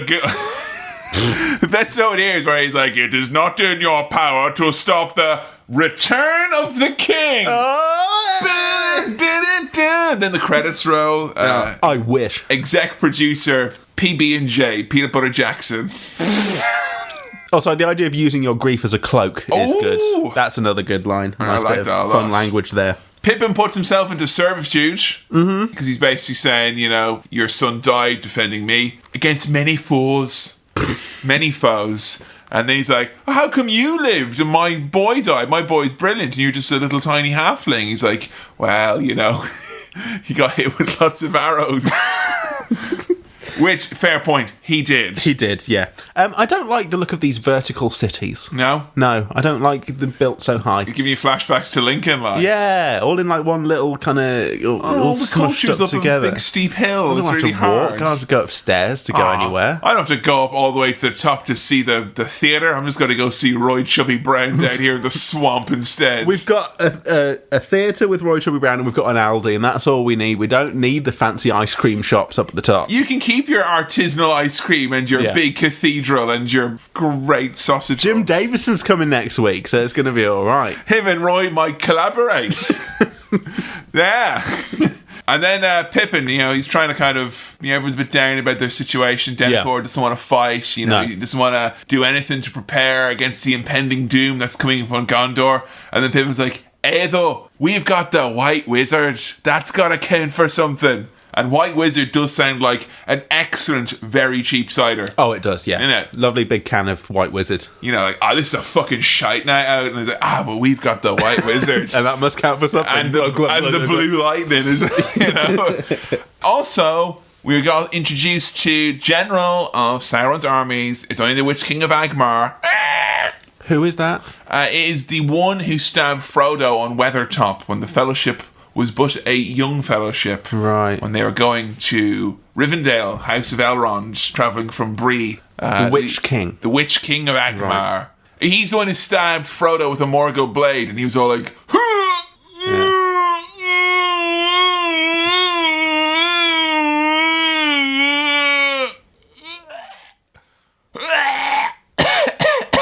Now, mate, I know that nowadays you can't say this sort of thing or they'll literally throw you in jail, but... Isn't a Witch King a wizard? No! That's a warlock you're thinking of. That's not a wizard. Isn't a Witch King a warlock? No. Right. Wizards and... a wizard would be closer, like, wizards and sorceresses. Is it just me or has political correctness gone mad in this day? You call a sorceress a female wizard these days and you get thrown in prison, mate, is what you do. Minas Morgul. Full of enemies, so it is.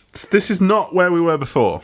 No, this is Minas Morgul. They're heading around the back end. Frodo and Sam and Gollum, they're heading around the back entrance because they can't go through the front door, the Black Gate. Oh, wait, this is the place that's lit up all fancy. It's lit up all fancy. Oh, it looks very nice. And it's good, mainly because it's got the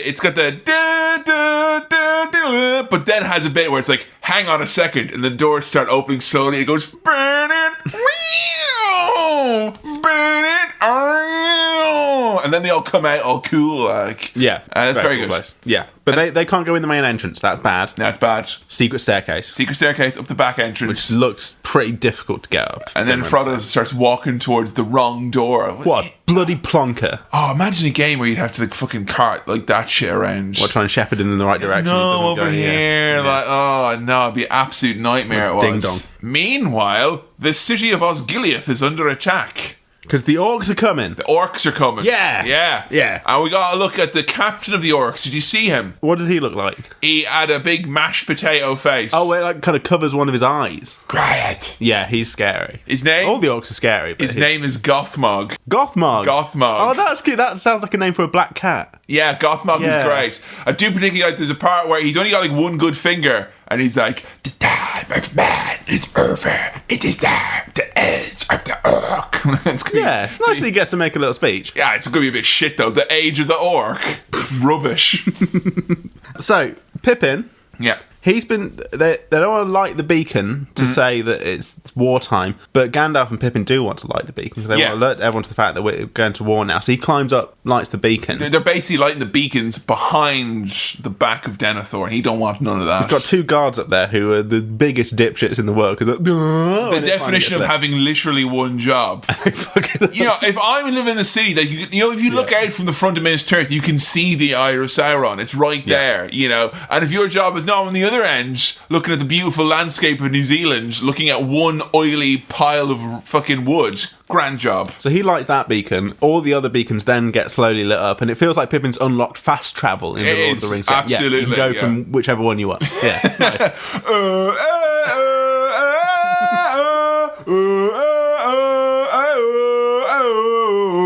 Got your favourite line coming up, I think. One of your favourites. Gondor calls for help, and Rohan will answer. Muster the Rohirrim, baby! How many Rohirrim can you muster? Oh, I'll get a few, Yeah. See how many I can muster. Get a few cans of White Wizard and muster up some Rohirrim. Look, rust them, get the Rohirrim. As many as you can muster, okay? I love muster as a verb. To muster something. What's the last thing you mustered?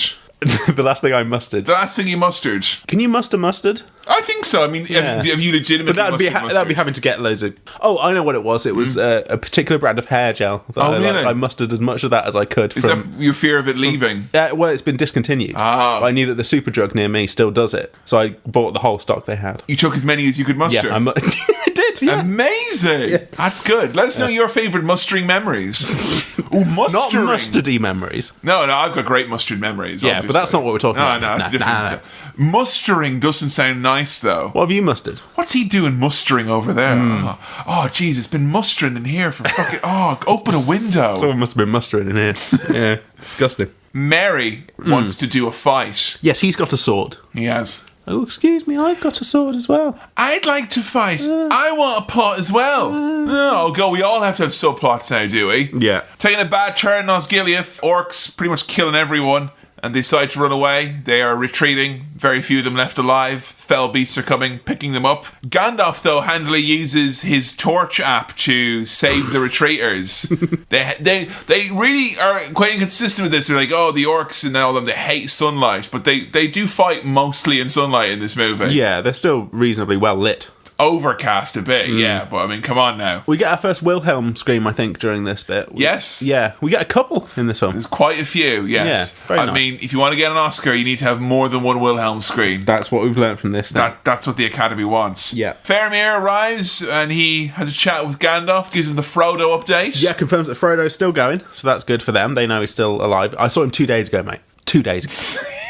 Now, I was wondering at this point, seeing as so much of this movie is paying off stuff from previous movies, if you were like, oh, it's good now, he's going to be able to tell him this, or if you were like, oh, here's another character here now. Well, no, I knew who he was. Yeah. Vaguely. I sort of remembered, yeah. Were you getting a sense of like pieces coming together, all the threads getting tied up and mixed together, and everyone kind of because Two Towers, I mean, obviously Fellowship is like kind of, hey, we're starting off, here's the adventure. Two Towers sends everyone off in so many disparate directions with no hope of them coming together at all. Wow. In this film, it's how everyone comes back together. I was wondering whether or not you would care for it, seeing as their different directions disdained you so much in the previous movie. No, I'm all right with it. It's nice that, people are showing up again and I recognise people. Get this now. What's coming up here is my favourite shot in the film. Oh, this is your favourite shot? All of the Lord of the Rings. All of the Lord of the Rings. This made me fucking nearly piss myself laughing. This was hysterical. Faramir comes to give an update to his old Pep Denethor. Yeah. Let him know what's going on. It doesn't go particularly well for Faramir here. No, because Denethor is looking at Faramir, right?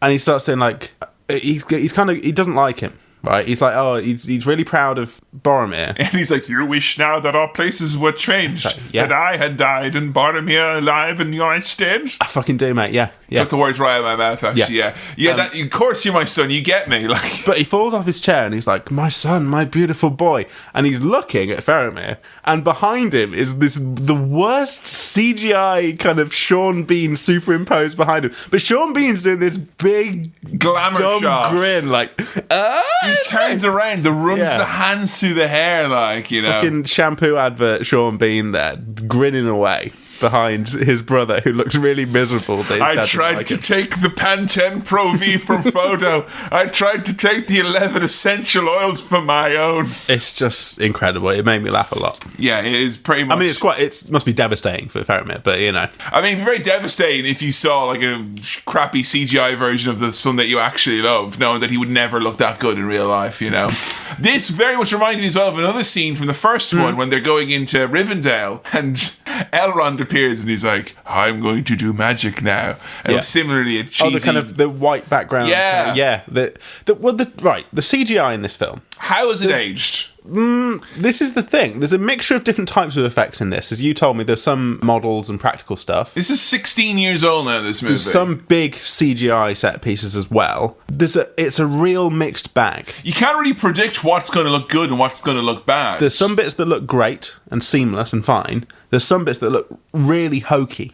If you see a troll on his own hitting something, like there's a few scenes where I was really shocked when the trolls were doing stuff later on. They're like knocking on doors and stuff. The big massive trolls. Yeah, I was like, geez, they look a bit crap. Even though in the first movie, the troll is probably one of the best looking things when they're in that dark. I think it's because they're in daylight for a lot of this now. Right. And not being in dark and having the effects of rain and it being wet and slick. Maybe it's harder to pull off? I don't know. But yeah.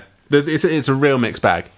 Some stuff just doesn't hold up at all. Pippin does his little oath of office. Yes, he kisses the ring. He swears fealty. Oh, I like a bit of fealty. What? Define fealty. Fealty means that you are essentially saying that you're my line manager, more or less. Yeah. I work for you now. I work for you. Yeah, swear fealty. If I was a lord, for instance, of a certain land and I swore fealty to you as a king, I'm basically like, hi, I control the immediate area, I might be here in Salford as Lord of Salford, but I could swear fealty to the King of Manchester, knowing that as a whole, if the King of Manchester says, yo, we're going to war with Liverpool, like we are every Sunday on the pitch, mate. Right. Yeah. I'd fucking rather die than let Man U let in a goal, mate, basically, Yeah. If you're gonna let a ball go across that line, put my fucking corpse there instead, mate. I'll stop it, I'll stop it. And that's because of the fealty. And that's because of the fealty that I feel for MEC and Manchester City United. Number one.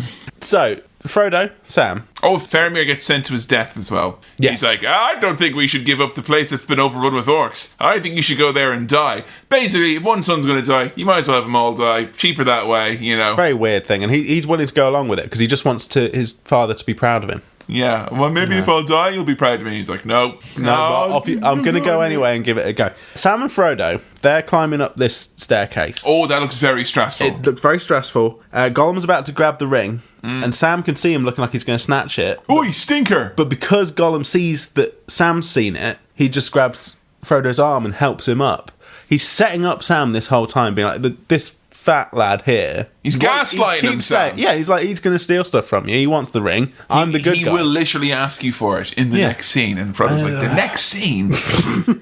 Gollum wrecks the scuff and he frames Sam for it. Oh, by the way, they're sleeping so close to the edge of this cliff in this thing, and it really puts me on edge. Because I'm sleeping close to the edge and I'm about to fall off. Yeah. If I rolled over in the night. Pretty edgy stuff here, That's why I'd say. Yeah, but Dumbo Daggins believes Gollum. Yeah, he sprinkled some breadcrumbs on him. Yeah, but he doesn't like the bread, and the only way it could be gone on this steep cliff is that if he's eaten it all. He's a bit of a dipshit, is Frodo, sometimes. He is. He's very gullible. He's a fucking softcock. He's an absolute dumbass. He doesn't believe his mates, yeah? He doesn't believe his proper mates. This is fucking Johnny-come-lately, mate. He's not been drinking Pepsi Blue, I tell you that, because he's not at all. His mates, no. Share the loot.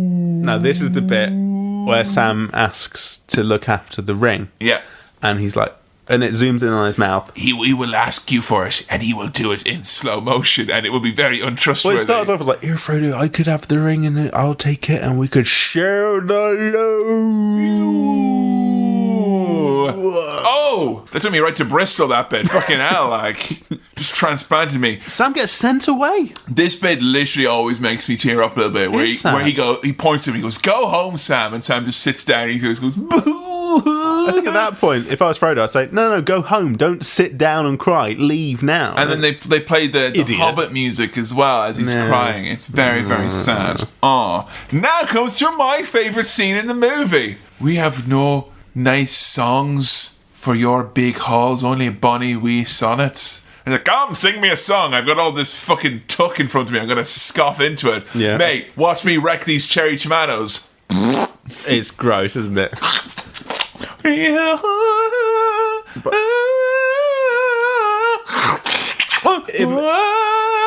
It made me think about the fact that there's probably got to be a Foley artist who just does the gross food noises. Yeah. I don't know if you... Because I know in terms of Foley, like if you want like broken bones or someone getting punched, you use fruit and vegetables. Yep. You like break a cucumber for a broken bone, or like punch a melon or some shit for a, just a solid punch. Yeah. But when you're trying to emulate fruit and vegetables being eaten, do you then use a human body being... No, Sam, what this was last night I spatchcocked a chicken, and I just recorded the audio of that. Okay, send that off. And popped that on there, like, there was a small boy singing a sad song as I did it. Yeah. Okay. I told him, come, sing me a song. I love this. I love that he's got loads of wine running down his mouth. Yeah, he looks proper gross. He's got the shiny lips of a man who's half an hour deep into a chicken binge. What is he even eating? Just like chicken and tomato? Chicken in bits, like, it's nothing chicken and salad, nice layered spread out. Yeah. I've done the exact thing. It didn't look like a salad. It looked like chicken and some cherry tomatoes, and that was it. Maybe he picked the bits out that he wanted, like just the tomatoes. He just the red tomato. Stuff. No greens. He wanted the splurge. He wanted the pop, like you know. Yeah. It's basically as close as you can get to eating spots. And oh, Jesus Christ! Boo! Moving on. There's an evil mountain. Yes, a cursed mountain. Of course there is. Yeah, it's a cursed mountain. It's Lord of the Rings. Unfortunately, not enough Rohirrim have been mustered, so they have to think a little bit outside the box. Might think about that cursed mountain. Also, war is the province of men. We are told this. Yeah, Arwen is dying. I think Arwen is dying. Why is she dying? Because as the strength of Sauron grows, her strength fades, and so they have to. Where do they have to go to do this? He's basically saying, look, I've got the sword for you here now, and just take this and go kill Sauron. Right. And also, you can use this sword to recruit some dead guys to the army. Arwen's dying, but he's also got Eowyn on the go, as it were. Oh, yeah. Eowyn's not really kind of in the loop here at all, like, Okay. Because, you got all this, stuff she's going on with you. I like as well that they managed to tie in the subplot about feminism to also be the subplot about hobbits. He must have said the wrong name at one point to one of them. Surely. Oh, man. Imagine saying your brother's name during sex by mistake, like, Or accidentally calling out your hometown name instead, like, gee, what? Yeah. Nottingham.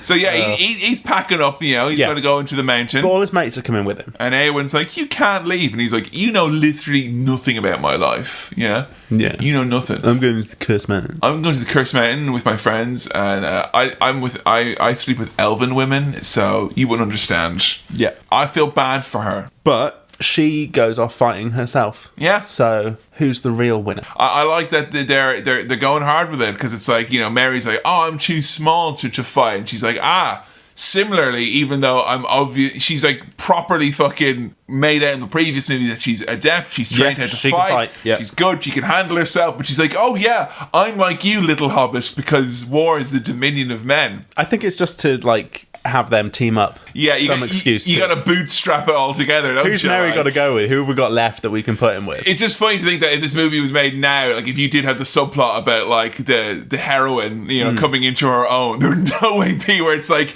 yeah, and there's room for you too, like comedy sidekick.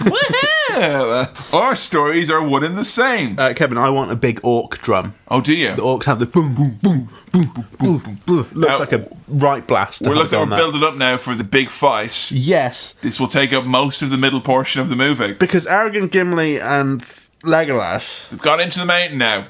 And there's ghosts. There's ghosts in the cursed mountain. There is. And the ghost CGI looks a bit Suicide Squad. It's all very neon, bright green and purple. Very, very bright green. Very much so. Lots of green ghouls in here. I like that. Yeah. Particular favourite line when the King of the Dead is taunting Aragorn, and then Aragorn pulls out the sword, and he grabs him, and he's like, "That line was broken." That's a great line. Noise. I like it. It's a great line. It's a great noise. The idea that a ghost can go is very funny to me for some reason. This cave is full of skulls that they're in this mountain cave thing. What say you? This is when he's trying to recruit the ghost army. What say you? What say you? What say you? That's weird. What say you? Syntax there. It's what Tolkien says. What'd you say? What say you? What say you? Hold true these bounds, and I will hold each of your oaths for field. What say you? So he's saying, if you come and fight with me, you'll get to be at peace and be dead. Follow me, and everything will be all right. I'll be the one to tuck you in at night. What say you? And what does he do? He just goes, disappears. And then loads of skulls explode. Now, the sound of skulls rolling down all together I like that. Sounds really calming. It's like one of those rain stick things that you tilt and it makes that nice noise. I could sleep to the sound of skulls rolling down a hill. Alexa, play ambient sounds of skulls rolling down a hill. Got it. Got it. It honestly sounds lovely. It sounds like someone's gotten a big bowl of knickknacks and has pulled up, as slowly tipped it out onto a hardwood floor. Sounds lovely. It's a great sound. You're going to get down, you're going to eat them, you're going to have a good time.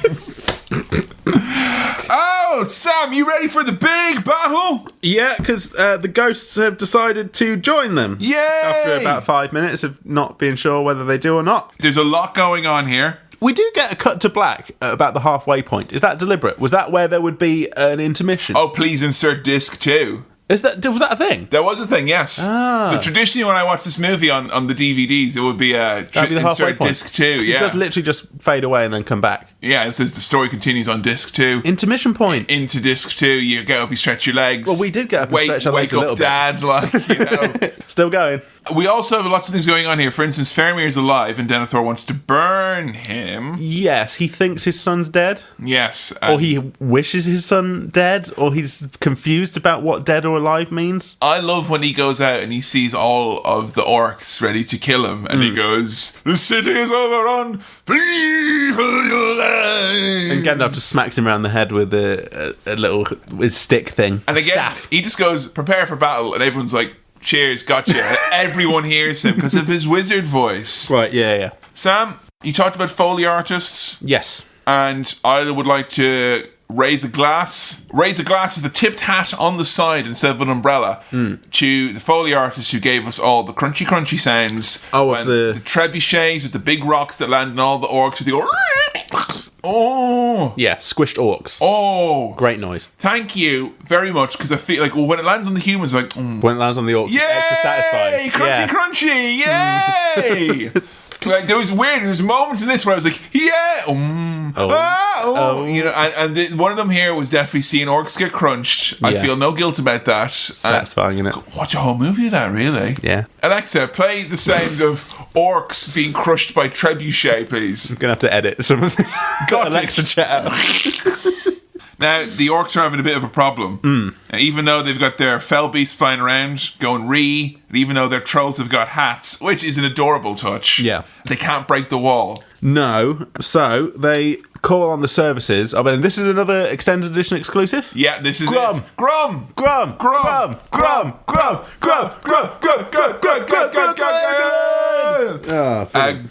one of the all-time goal scorers for the England side. He had a foot on him like a traction engine, this one. Seriously. He's just a big, flaming, quite ornate wolf. Very ornate wolf. It seems unnecessary to make such an ornate wolf. We call it Grum and just use it as a battering ram. Why would you show me such an ornate piece of craftsmanship after me getting really excited about all these orcs getting crushed? And now I know they have artistry and culture, and now I feel bad about that. Yeah. Thanks a lot, movie. There must be some sensitive souls among among the orc community. Well, yeah, not all of them are out there getting crushed. Some of them are making... Who will make the Grums of tomorrow?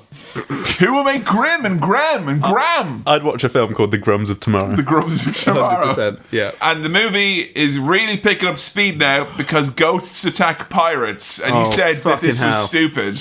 The Ewan Who's army, this army, and then some CGI ghosts go through him and run forward. I've suspended a lot of disbelief. Yeah, honestly, you got a fucking suspension bridge full of disbelief right now. But this is silly daft, and it looks rubbish. And sorry, is there a more realistic way you wanted the ghosts to attack pirates, Sam? I didn't want... Why are there ghosts? Why are there ghosts? I know there's dragons and orcs and things, but there's ghosts. Ghosts? Little green ghouls. That can't be killed by anything other than that magic sword that Aragorn has. It's kind of a cheat code, isn't it? This is all just fantasy, this, isn't it? Oh, right. No, I get it now, I understand. And a big smile comes across your face when that moment happens, you know? Now, here's a bit that was covered in the movie that I knew well in advance you weren't going to have a fun time here. No. And I felt that there was so much working against you already with this movie that if I was to have provided you with a content warning, or to say, hey, this is coming up, that this episode would not have been made. I mean, I was warned that there was something that was going to happen that would disturb me. Yeah. You and Joe the intern were chatting about, that scary bit that Sam's going to react to. I like it. I was like, oh, that's fun. I've got that to look forward to. And it's great as well when you know that's coming up in a 4-and-a-bit hour movie. Yeah. And it could happen literally at any moment. Yeah. And even I was like, it's in the first half, I think. I mean, there were some clues as to when Frodo went into this cave and it was full of spiders' webs and things. Did you straight away figure out it was going to be a big, horrible spider? Gollum led him in saying, go in or go back. And I'm like, that's the new... go big or go home. That's great. And there were spider webs everywhere. It was all icky. It's dark. I'm Frodo. And that was what he was doing as well, wasn't he? Frodo goes. I knew there was going to be something up. Yeah. And it was a big spiddly diddler. Sam, this was so big it was a straight up spuddly dudley. This was fucking monstrous. Disgusting. Yucky. Ugh. Shelob. And it's a she as Which well. Another female character joins the Lord of the Rings ranks, finally. I thought her name was Sheila. Sheila! Which I thought would be great. J.R.R. Tolkien had a really bad summer girlfriend who he fell out bad with, and he turned her into a giant monstrous... Sheila! You spider! Yeah, she stabbed me in the heart, mate, with her poison stinger, yeah? This spider is fucking gross. Yeah. I'm very scared of spiders. I'm not afraid to admit... I'm afraid of spiders. I'm not afraid to admit them afraid of spiders. Yeah, and there's a lot back and forth. And you can't put a glass over this one. No, you would need... And think about it as well, Sam, right, is that... The sheer scale of that glass, Kevin. Right, that spider as well, because they're hobbits as well, the spider's even bigger. So that's like, imagine if you were a hobbit... Oh, I guess maybe to me that would just be a tiny little spider. Maybe one of your big glug cups you could put in there, one of those Pepsi Max ones you can get from a motorway station, like a proper big boy, you know? You can slot a big plate underneath it or something. The spider is horrible. Now, we do cut back and forth here, but let's follow through the spider thread here for a second. The spider chases him. It's horrible. It's scary. He has a little fight with Gollum, and then Gollum gets tipped over the edge. Yeah, that's him done. End of story. Gone. One of the greatest villains of cinema. See you later, bye. Disposed of. But the bit where Shelob the spider very quietly... Sheila!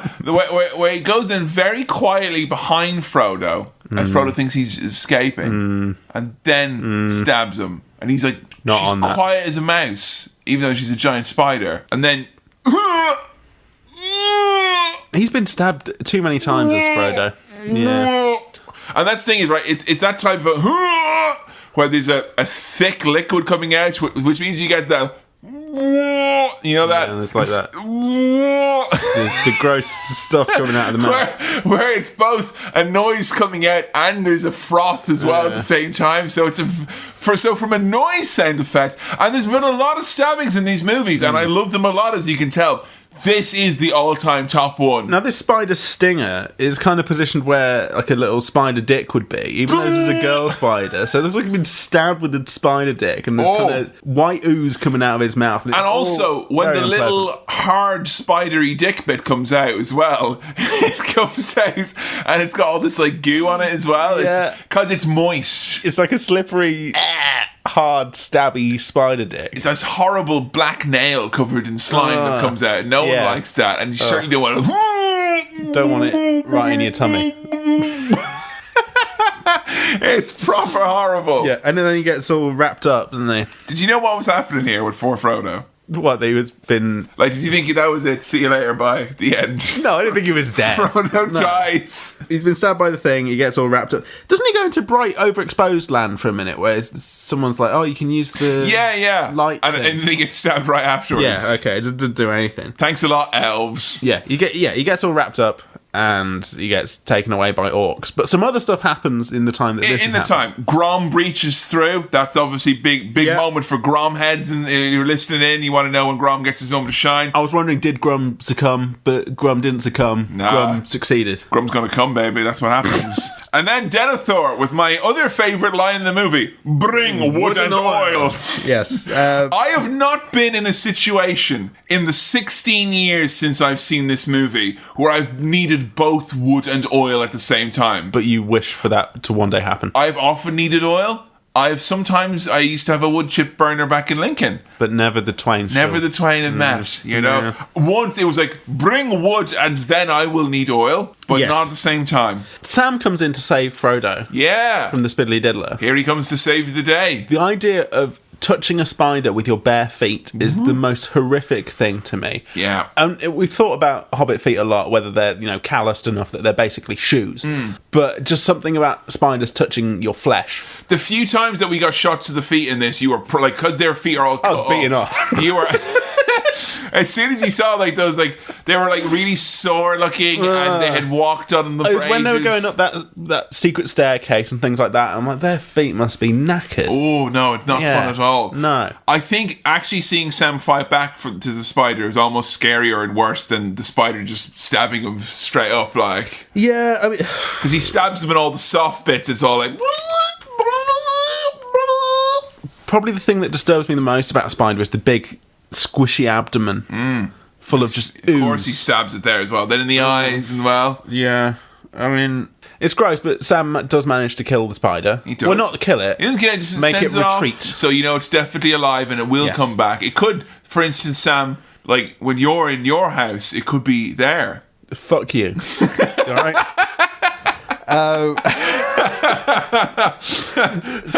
I love when these orcs come. These guys are such fucking players.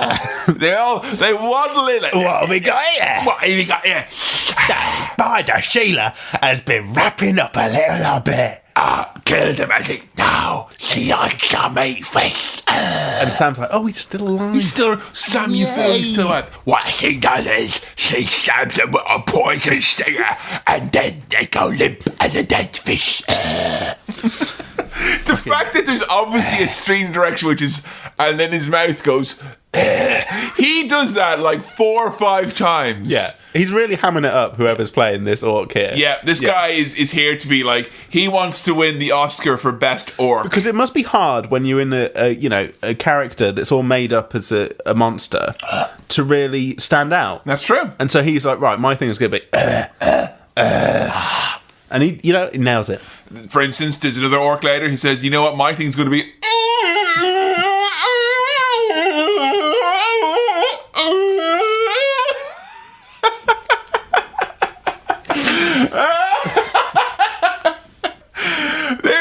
inconsistent sounding things ever. What makes a noise like that? I don't know. They also have silly horns as well, where they go. Lots of silly noises in there. They are the silliest sounding motherfuckers ever. So the orcs, where do they take Frodo when he's all wrapped up? There's a little tower just by Shelob's there, so it's a special little tower they take him up to. Yeah, because when Sam kind of unmasks him when he's been all gunked up, Frodo, to me, there where he's all wrapped up before he's taken away, looks hilarious. It looks like he's wearing one of those morph suits where they've just taken the face off. He's all. I want to see when Frodo's in that state, just someone to play the music from Trainspotting over the top of it, because he looks proper, like he's having a. He's tripping balls there. Wood and oil bros? Yes. So Faramir isn't dead, but he's about to be burned. Yep. And Rohan are in the house. The sun rises! Hey! Death! Hey! Death! Hey! Death! Hey!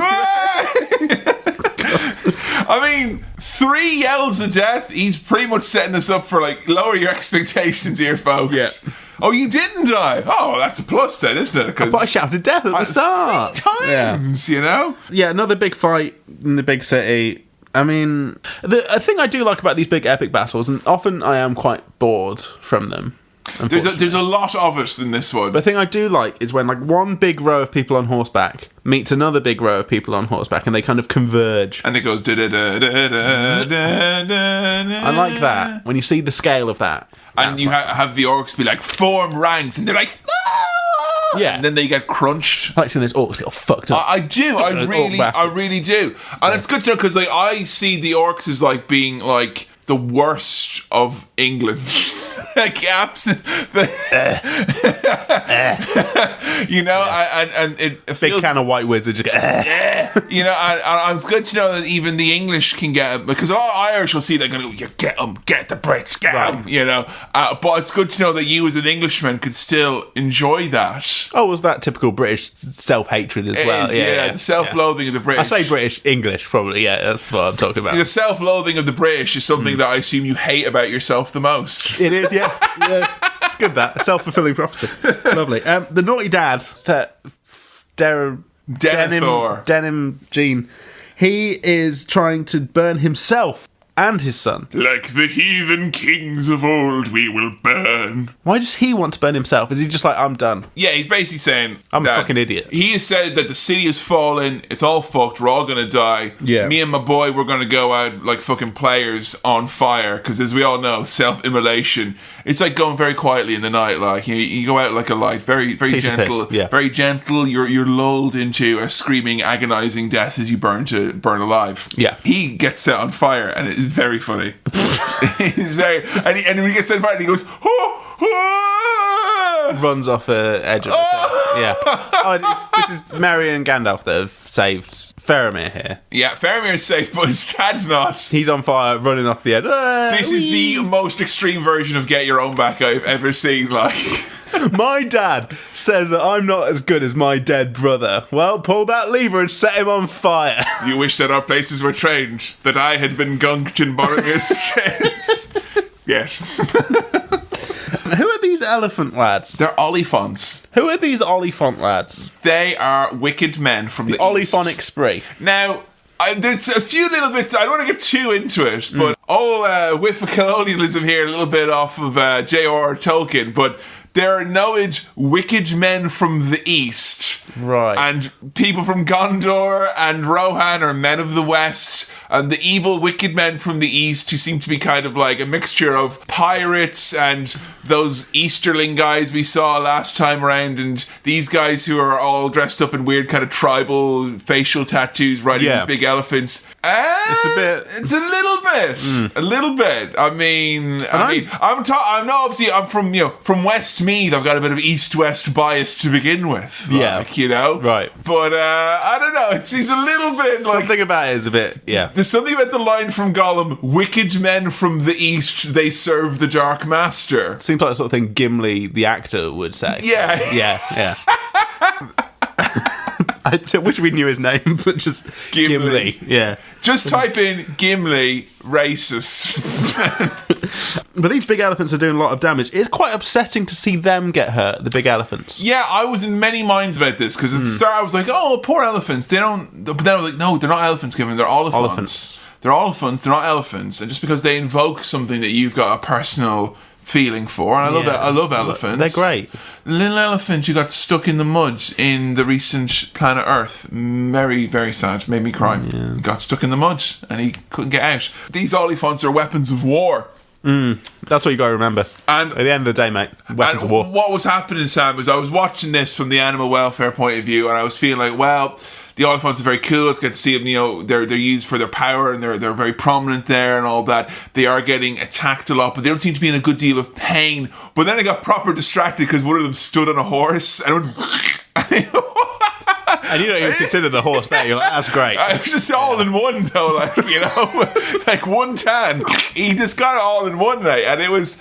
And I kind of lost my train of thought then after that, really. So yeah, I feel like Merry being paired up with Éowyn. Éowyn.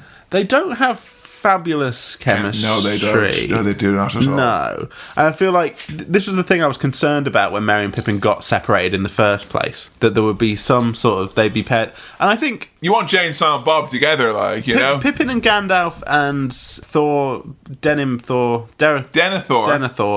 That all kind of works. Oh, yeah. Merry and Eowyn, I'm not feeling as much, even though I like both of them as characters. I think they get away with that by having probably one of the most memorable... I've said this probably shows you why this movie is good. I've called like 5 or 6 things the most memorable or best bit in the movie already, and we're not there yet. No. But when the Witch King kills the Horse King...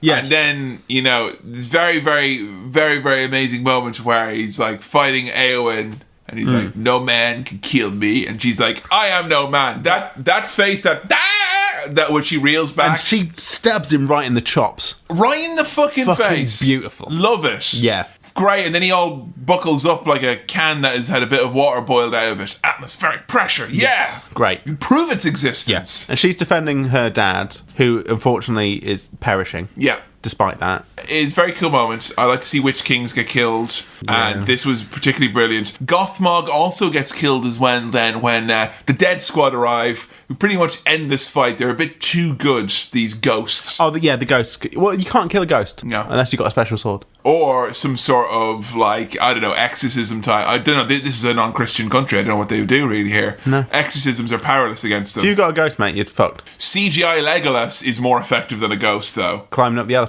Yeah, and then Tony Hawk skateboarding down. I was hoping he was going to ollie on the Oliphant, like, you know, spin it around, grind a lot. You know, there would be... He basically grinds down the trunk of it. You know, you'd have to grind on it, and then the skate would be on the different levels of Minas Tirith, wouldn't it? Secret videotape up by the tree, you know?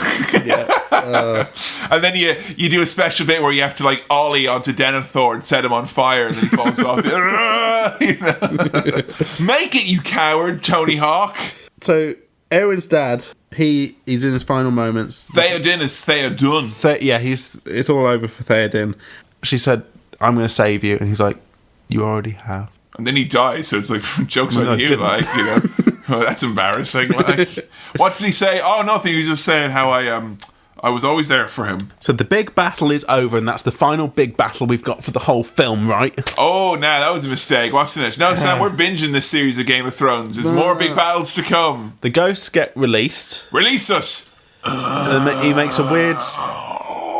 How did you describe this noise? It was a very vivid description. How did I describe it? If you need to do a big fart that was like almost kind of painful. Oh, yeah! And it's kind of coming out in one, yeah. Have you ever woken up in the first thing in the morning, you wake up and you get out of bed and you're like, oh, something's not right. Like you woke up out of sorts. Yeah. On the right side of the bed, yet mentally on the wrong side of the bed, at least gastronomically speaking. And then it's not going to be like a big, big fart, nothing like that. But maybe as you're walking, maybe as you're doing your morning wee, all of a sudden, release me. And your oath is held fulfilled. All the green gas just kind of like goes, gets swept away in one fell swoop. Yeah. So that's brilliant. They're gone now. Their purposes have been served. Eowyn looks like she's died too, but she's revived with a damp cloth. This is where the extended revived version, with a damp cloth. Yeah, the reason they're showing that she's hurt is because by stabbing the Witch King in the head, it's meant to be like, you know, that it's like takes a lot out of you. Takes a lot out of you. Sure. And then like you have Aragorn go over and they'd be all, and then they zoom in on the Evening Star, you know, his special elven jewelry. But then he just dabs her with a damn cloth and she's all right. Like, it's fine now. The extra bits now that all have her in it from here on, this is in the extended version, are so... That's the end of her story in the theatrical. Oh, you don't even see this in the theatrical bit. You see Theoden say, you already saved me, and then that's it. Much it. Yeah. And then we get here this bit where like Faramir literally kind of goes, and she goes, you're like shit Arwen, and she's like, and you're like shit Aragorn. Like, you know? Fucking betas. She's better than him. No, it's fine when two betas get, you know, she's better. She's too beta. She's too good for him. Too good for Faramir, like. Merry and Pippin reunite, because Pippin's been fighting, Merry's been fighting. They, you know, on the same battlefield. Sorry, I just realised 2 Starcraft lovers whose dads have just died as well. Very romantic. Isn't it? Like, yeah. Tell me more about your dead dad. Like, it wasn't just completely thrown together. I guess so. Had some, you know. How did your dad die? Well, He died heroically defending me against a monster. Well, my dad got set on fire by a wizard. Oh, do you want to have words with Gandalf about that? No, I don't think I'll have any more dialogue in this film. Okay. Merry and Pippin reunited, very cute. Yeah. The orcs that have captured Frodo, they're proper kicking off with each other. What happened, Sam, was that one of the orcs dropped a glass. Right. And then it all kicked off from there, like... British pub situation. This lad here down there trying to fucking North me. Get him, lads. Way. One of them does a drop kick. It's a great drop kick. It's a fucking so brilliant fucking drop great. kick. Yeah. There's so many moments in this movie where it's like, why did you choose for that thing to happen? Why did you choose for him to do a drop kick? But it's great. It is great, but it's like why? So many times where an inexplicable thing happens. So the orcs are going to bleed Frodo like a stuck pig. Not if I stick you first. Sam does some stabbing. And the blood goes all over him into his mouth. But oh no, the orcs have already nicked the ring. No, they haven't. Begging your pardon, Mr. Frodo, now, if you please. Sam got the ring. I love it when Sam goes up the tower and he makes himself all big, and the orcs are all like, we're scared because we got hate in our hearts. Yeah. We're scared of everything, really. That's really the issue, isn't it? Like England. It's scared. Yeah. What's going to happen? We're just really scared. Yeah, we're scared. That's why we're acting out. We're always acting out, like, you know? That's how Brexit started, isn't it? But then he goes up and he goes, this one's for Frodo, this one's for me, this one's for the Shire, and then he says, and this one's for me old gaffer. Hey. And you know, somewhere that gaffer's rubbing a pumpkin, laughing his head off. Not a world away he is. Sam's a good lad, isn't he? He's very good. Frodo still is a bit like, all right, give me the ring. They said now in the director's commentary, this is a very, and I have watched the extended version of the director's commentary. Fucking hell, Kevin. Which is a great 4 hours. It's great to hear people from Hollywood run out of steam. Who would want to hear people talk about Lord of the Rings, the extended but they said that it was very important. They didn't want it to be a triumphant thing when these guys reunited, because that meant that the ring was there, which meant that's why he's like, begging your pardon. Yeah. So it wasn't like, you know... Still tension, exactly. Yeah. Not a happy time. Aragorn's got a bit of an idea, Sam. Yeah. What if we were to have a battle for Middle-earth? I mean, a really big battle. You have all the humans from Gondor and Rohan, and they face off against the might of Mordor. All the orcs from Minas Morgul and the Blackgate. Like what we just had. Yes, but over there. Let's do that again. Final battle. Let's do it. Yeah. Let me see your final battle face, Sam. Nah. There he is there now. Good stuff. Frodo needs safe passage. He does need safe passage. Mordor. And, I mean, it's difficult to find safe passage, but as they say, Sam, where there's a whip, there's a way. Sorry, there's one thing that is amazing. That they're going to trap Sauron. Yeah. And Gandalf says, Sauron's much smarter than that. He's not going to get trapped. And Aragorn says, no, he will. And that's their entire argument. He doesn't say anything smart back. He says, no, actually, if we do it, he's just king. No, well, because that's... Sorry, is this movie called Return of the Wizard? No, sorry, it was what? Yeah. Keep my name out of your mouth, yeah? Yeah. Sam and Frodo very smartly blend in with the orcs. Yes, as we all know, Sam, where there's a whip, there is a way.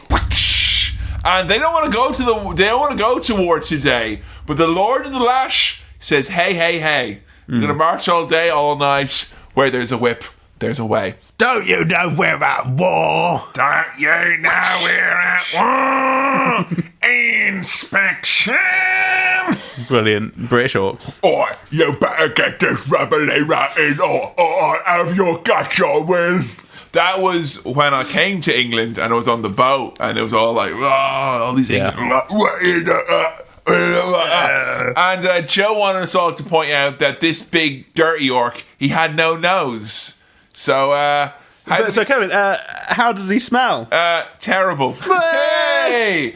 And just like that, the dads, we get them, you know? You need that dad demographic. We got some arrows pointing upwards now, green arrows. We got the dad buff. My dad will be listening at home, will have loved that. He wouldn't have listened otherwise. No. So, but, I have to go home, but there's going to be a good joke for you in this one. Yeah, my dad wouldn't have listened otherwise, but as they say, where there's a whip, there's a way.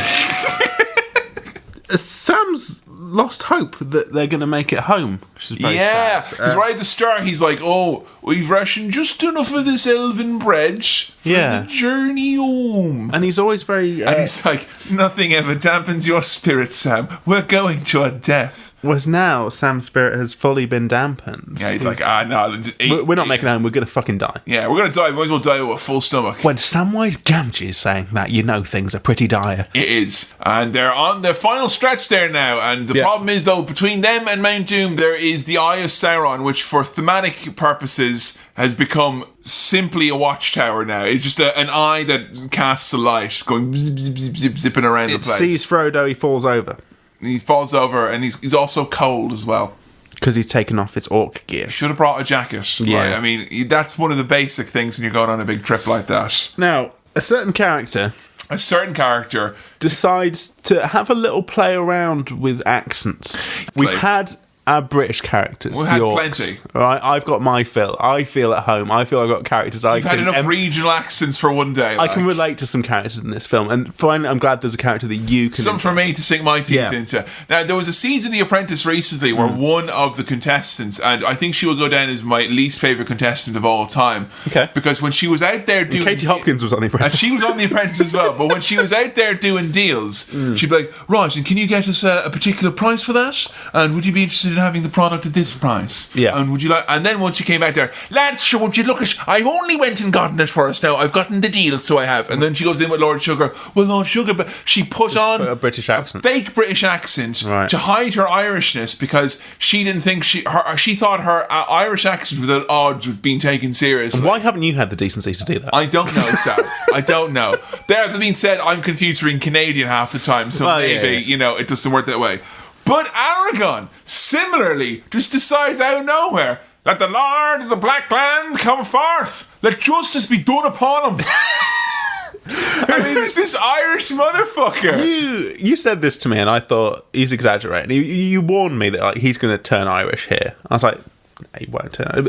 To someone who's Irish and is very sensitive to it and understands all the nuances of the accent, to Kevin, this will be like, "Oh, he sounds really Irish." To me, I'll just be like, "No, he sounds the same."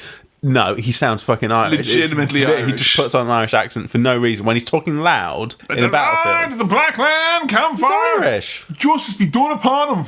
In the name of love. And then we get a great character who's only in the extended version. "Baby, prepare your eyes for the gaping maw of the mouth of Sauron. With whom of you I might be to treat." Horrible toothy bastard. Remember earlier when we said there was that orc who went, "Ah." Now this is that concept fleshed out into a whole character. You can just see his mouth. "Know that he suffered greatly at the hands of his master." He's got Frodo's clothes. Yeah, and he's also got Henry Kissinger's voice. He's almost as evil as Henry Kissinger as well. But Irish Aragorn just lops his fucking head off. It's great. You don't get much of this character. No, you get more. He's there to build the character of Irish Aragorn. And Irish Aragorn doesn't play around with no fucking ghost army. He's there chopping the heads off. "I see in your eyes the same fear that would take the heart of me." Oh, this is so fucking ridiculous.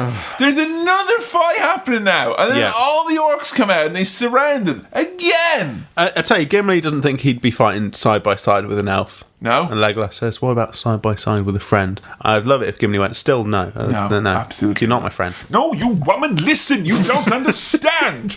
Global warming doesn't exist." And Sam, just before that battle starts, so we get kind of concurrent Sam and Frodo and battle stuff happening here. It's kind of cutting between the two. So we've got a battle about to start. We've got Sam and Frodo edging towards Mount Doom as they're hitting the panpipes hard now with the flutes, getting all fucking proper wistfulness. You feel nostalgic for the Shire as they talk about the first of the strawberries with cream. Yes, and we both went, "Ooh."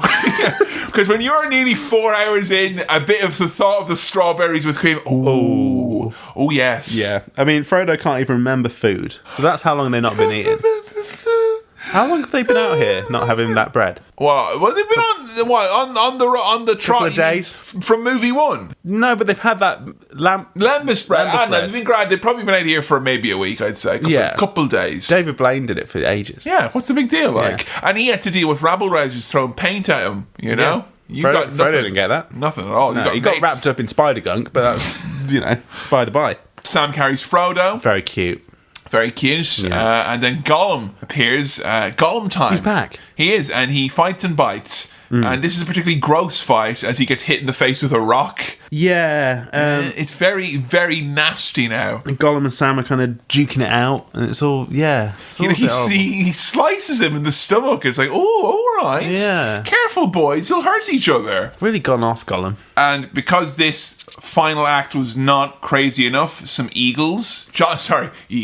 giant eagles. Yeah. They come down as well. Hotel California plays really loudly as well. Very, very loudly. Yeah. And as we all know, the forces of Sauron hate the fucking eagles, man, and they really want to get out of there as a result. And then Frodo has got the famous line here. He's right over the mouth of Mount Doom. Yeah. The fires where the very hated ring itself was forged. Feck off. The ring is mine, so it is. After they've come all that way. All that way. Just but no, fuck it, actually. Why didn't you fucking tell me back before I climbed all those stairs? The way he's kind of like moving his finger towards the ring while looking at Sam like, I'm gonna fucking do it. There we go. And he just pops. Now, he was probably making all sorts of faces invisible. We just didn't get to see it. Like sticking his tongue out, pulling his ear, all the nasty ones, doing the dreaded thumb to the nose with the dangly digits. Yes. You know, thumb to the nose with the dangly digits. It's absolutely disgusting, despicable lack of respect. I really enjoyed the Gollum and Frodo CG fight where Frodo's invisible. It reminded me of Fight Club. It is great, and it's basically like, what if Gollum was the world's worst backpack? You know, just on it. He's not even put it on, just floating around going, yeah. But to get the ring, he bites off Frodo's finger. Oh. And then puts the ring on. And he's so happy. And that's pretty hard to get. He doesn't put the ring on. Oh, he doesn't put it on. No, he's got the ring. He's got the ring. He holds it. He's dancing around, all happy. Then they both struggle. Gollum falls over the edge with the ring. Yeah. He's gone. That's finally it for Gollum. Yeah. And the ring lands on what appears to be a piece of very melted cheese, which then melts and lets the ring disappear into it. Looks a bit like tiger bread as well. Oh, yeah. Yeah. I wouldn't mind a bit of that now. Oh, strawberries and cream. Oh, tiger bread. Oh. They would be having the first of the tiger bread from Sainsbury's. And if I was to marry anyone, Mr. Frodo, it would have been her. I don't know why that makes me tear up. It's sweet. I don't know why. It's like, yeah, but if you watch the extended first one, he sees Rosie Cotton and he's like, oh, there's Rosie Cotton. He's like, oh, I'll get my nerve up someday. And then he's there bawling his eyes out because he never got the shift. Well, Sam's really sweet, isn't he? You know? Yeah, he comes and he saves Frodo, even though Frodo betrayed him. I would have been like, now, have you learned? How have you learned? Yeah? You've already lost a finger. You don't need to lose a friend as well. He picks him up with the hand with the missing finger. I'd be a bit squeamish about that. Don't you let go. Sam really becomes the hero at the end of this, doesn't he? He's much more the hero than Frodo. He's been the hero the whole way. You just saying that because he's a Sam, isn't he? Like? Same name as me, yeah. It turns out that Sam was the one who had seen the movies all along, actually. Yeah. And Kevin learned more than Sam ever could have. You heard it here first. That would be a great way to end the Cinema podcast. Swirl as a whole. Speaking of, this would be a great way to end the blank. Let's enter to the Let's End the Movie sweepstakes now, because when they lay there and all of the tower collapses, Sauron's eye explodes, all the orcs all run away, Mordor implodes in of itself, everyone's like, Frodo! And this has them lying there, you see the eagles coming, and it's them fade to black. That would have been a great way to end the movie, right? I think Sam literally says, it's over now. No, it's not. Nope. You got another 40 minutes to go, pal. So that's our first credits moment that's gone. Okay, so that's definitely a first credit moment. When the eagles pick them up and then they're actually... They get eagled away. They're eagled away and then... So you're like, oh, they're safe. And there's a part where like Frodo's issue, like, you know, his eyes closed and he smiles. He's like, I'm going to be all right. Credits there? 2? Yeah? Okay.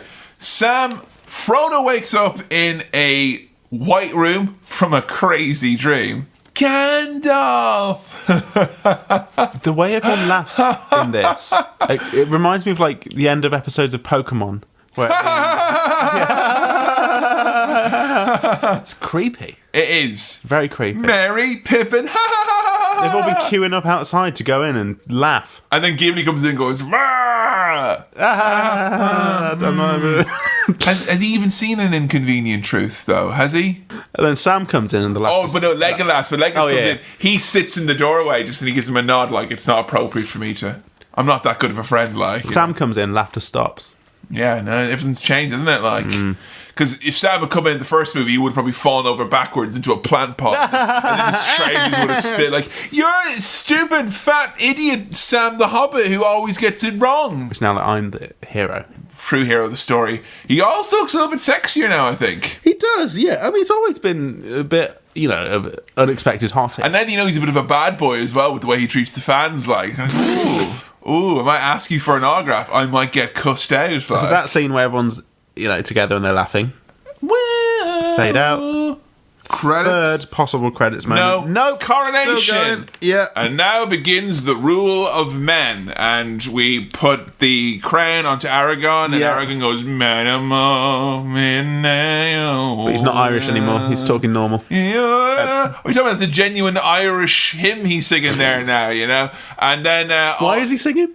He's singing... Because he's the king. He's the king. He's also singing... That's what Elvis did. No, not Elvis, Elvish. Oh, yes. Sorry. Elvish. Yes. He's singing in Elvish, and I think that's because his Lady Arwen's arrived, has a bit of a snog, and he's like, everyone, it's going to be peace from now on, it's going to be awesome. The woman he hasn't really seen much for most of the last 2 films is the one he marries. Yeah, he's happy with that, though. Yeah. Long may it continue. Why not? Hey. And if you already know that you're going to have a kid in the future, and your future's already been foreseen, it kind of takes all the stress out of it, doesn't it? And after the coronation, during the coronation, they all kneel down and respect the hobbits who are all standing there going, yeah, because they're about to everyone's bowing to Aragorn, and he's like, my friends, you kneel before no one. It's the hobbits, and everyone kneels down. It's all nice, and they all celebrate. Wow. It almost feels like we went there and back again, right? Like people are bound to hobbits. A big zoom out. You see, like, that Mordor is now all like green and nice. Everything's okay. Tree in full bloom, and we're back in the Shire now. Yes. Now, what I want you to know about, as bad as this movie gets in terms of false ends, and this, by the way, is not something that is just because we're watching the extended take. Like this is whole, in the theatrical cut. In this whole bit, all happens in the theatrical cut, where you've got these constant false finishes. I literally, even though I was the biggest Lord of the Rings nerd ever, skipping out of school to go see this one for the third year in the row, I was getting my coat at the moment. My fucking arsehole was weeping at the thought of sitting down for another 5 minutes at this point. It was the most uncomfortable. Can you imagine being in a cinema? Yes. 16 years ago. Chairs have come a long way, Sam. They have. You know? And not to speak ill of Irish cinema seats 16 years ago, but, this shit was fucking ridiculous. But did you know that one of the biggest points of contention between the nerds who love the books and the nerds who love the movies is that they do not include one of the most important parts of the end of the Lord of the Rings franchise? The books include it, the film doesn't? Yes. What's that? At this point in the books, what happens is they come back to the Shire, and they find out that the Shire is all horrible. It's been turned into, when Frodo looks into the mirror and he sees... into a motorway. It's been turned into a welcome services, and all the hobbits have to work in a W.H. Smith, and they hate it. They have to offer everyone chocolate, even though they don't know they want it. And the chocolate's hideously overpriced. They get back to the Shire, and the Shire's all horrible, and it's been run and overtaken by Grima Wormtongue and Sauron, who don't die at this point. There's a whole thing where the hobbits all rise up together to fight and kill Sauron and Grima Wormtongue. I don't want another big battle. You had to have another big battle at the end here. Well, I'm glad they skimped on that. And people are literally like, oh, can you believe it? They got rid of Christopher Lee at the start of the movie, and they didn't have a bit. Imagine at this point now if Christopher Lee came out. Da, da, da, da, da, da, and there's another 50 minutes running time. I'd have been very upset. The end of the podcast there. Not doing this anymore. No, thankfully we just come back. We're into the Shire. Everyone gives them the look when they come back. Yeah. We go to the Green Dragon. Honestly, them coming back into the Shire on the horses. Zoom out. Could have been a credits right there. They go to the pub, ask for a date with old Rosie Cotton. Oh, there we go. Get married. All of them clink their glasses together. Credits? No. We're going to the harbour. Yeah. With Bilbo. And at this point, I was convinced when you got to see Bilbo that you would have said that was you. Because he was all old and... because of how long I've been waiting for this to finish. Yeah. And you didn't. Like it. And that makes me think I don't know you as well as I thought you did. Well, that was the joke you thought I'd make. I thought you would definitely make. Oh. You were so tired at the end of it, I think I was just so exhausted and getting through all these endings that I didn't have time to make that joke. And Bilbo's like, where are we going again, Frodo? To the harbour, Uncle Bilbo. Do you have that old ring of mine? I'd very much like to touch it again. No, Uncle, I gave that away. Pity that. No.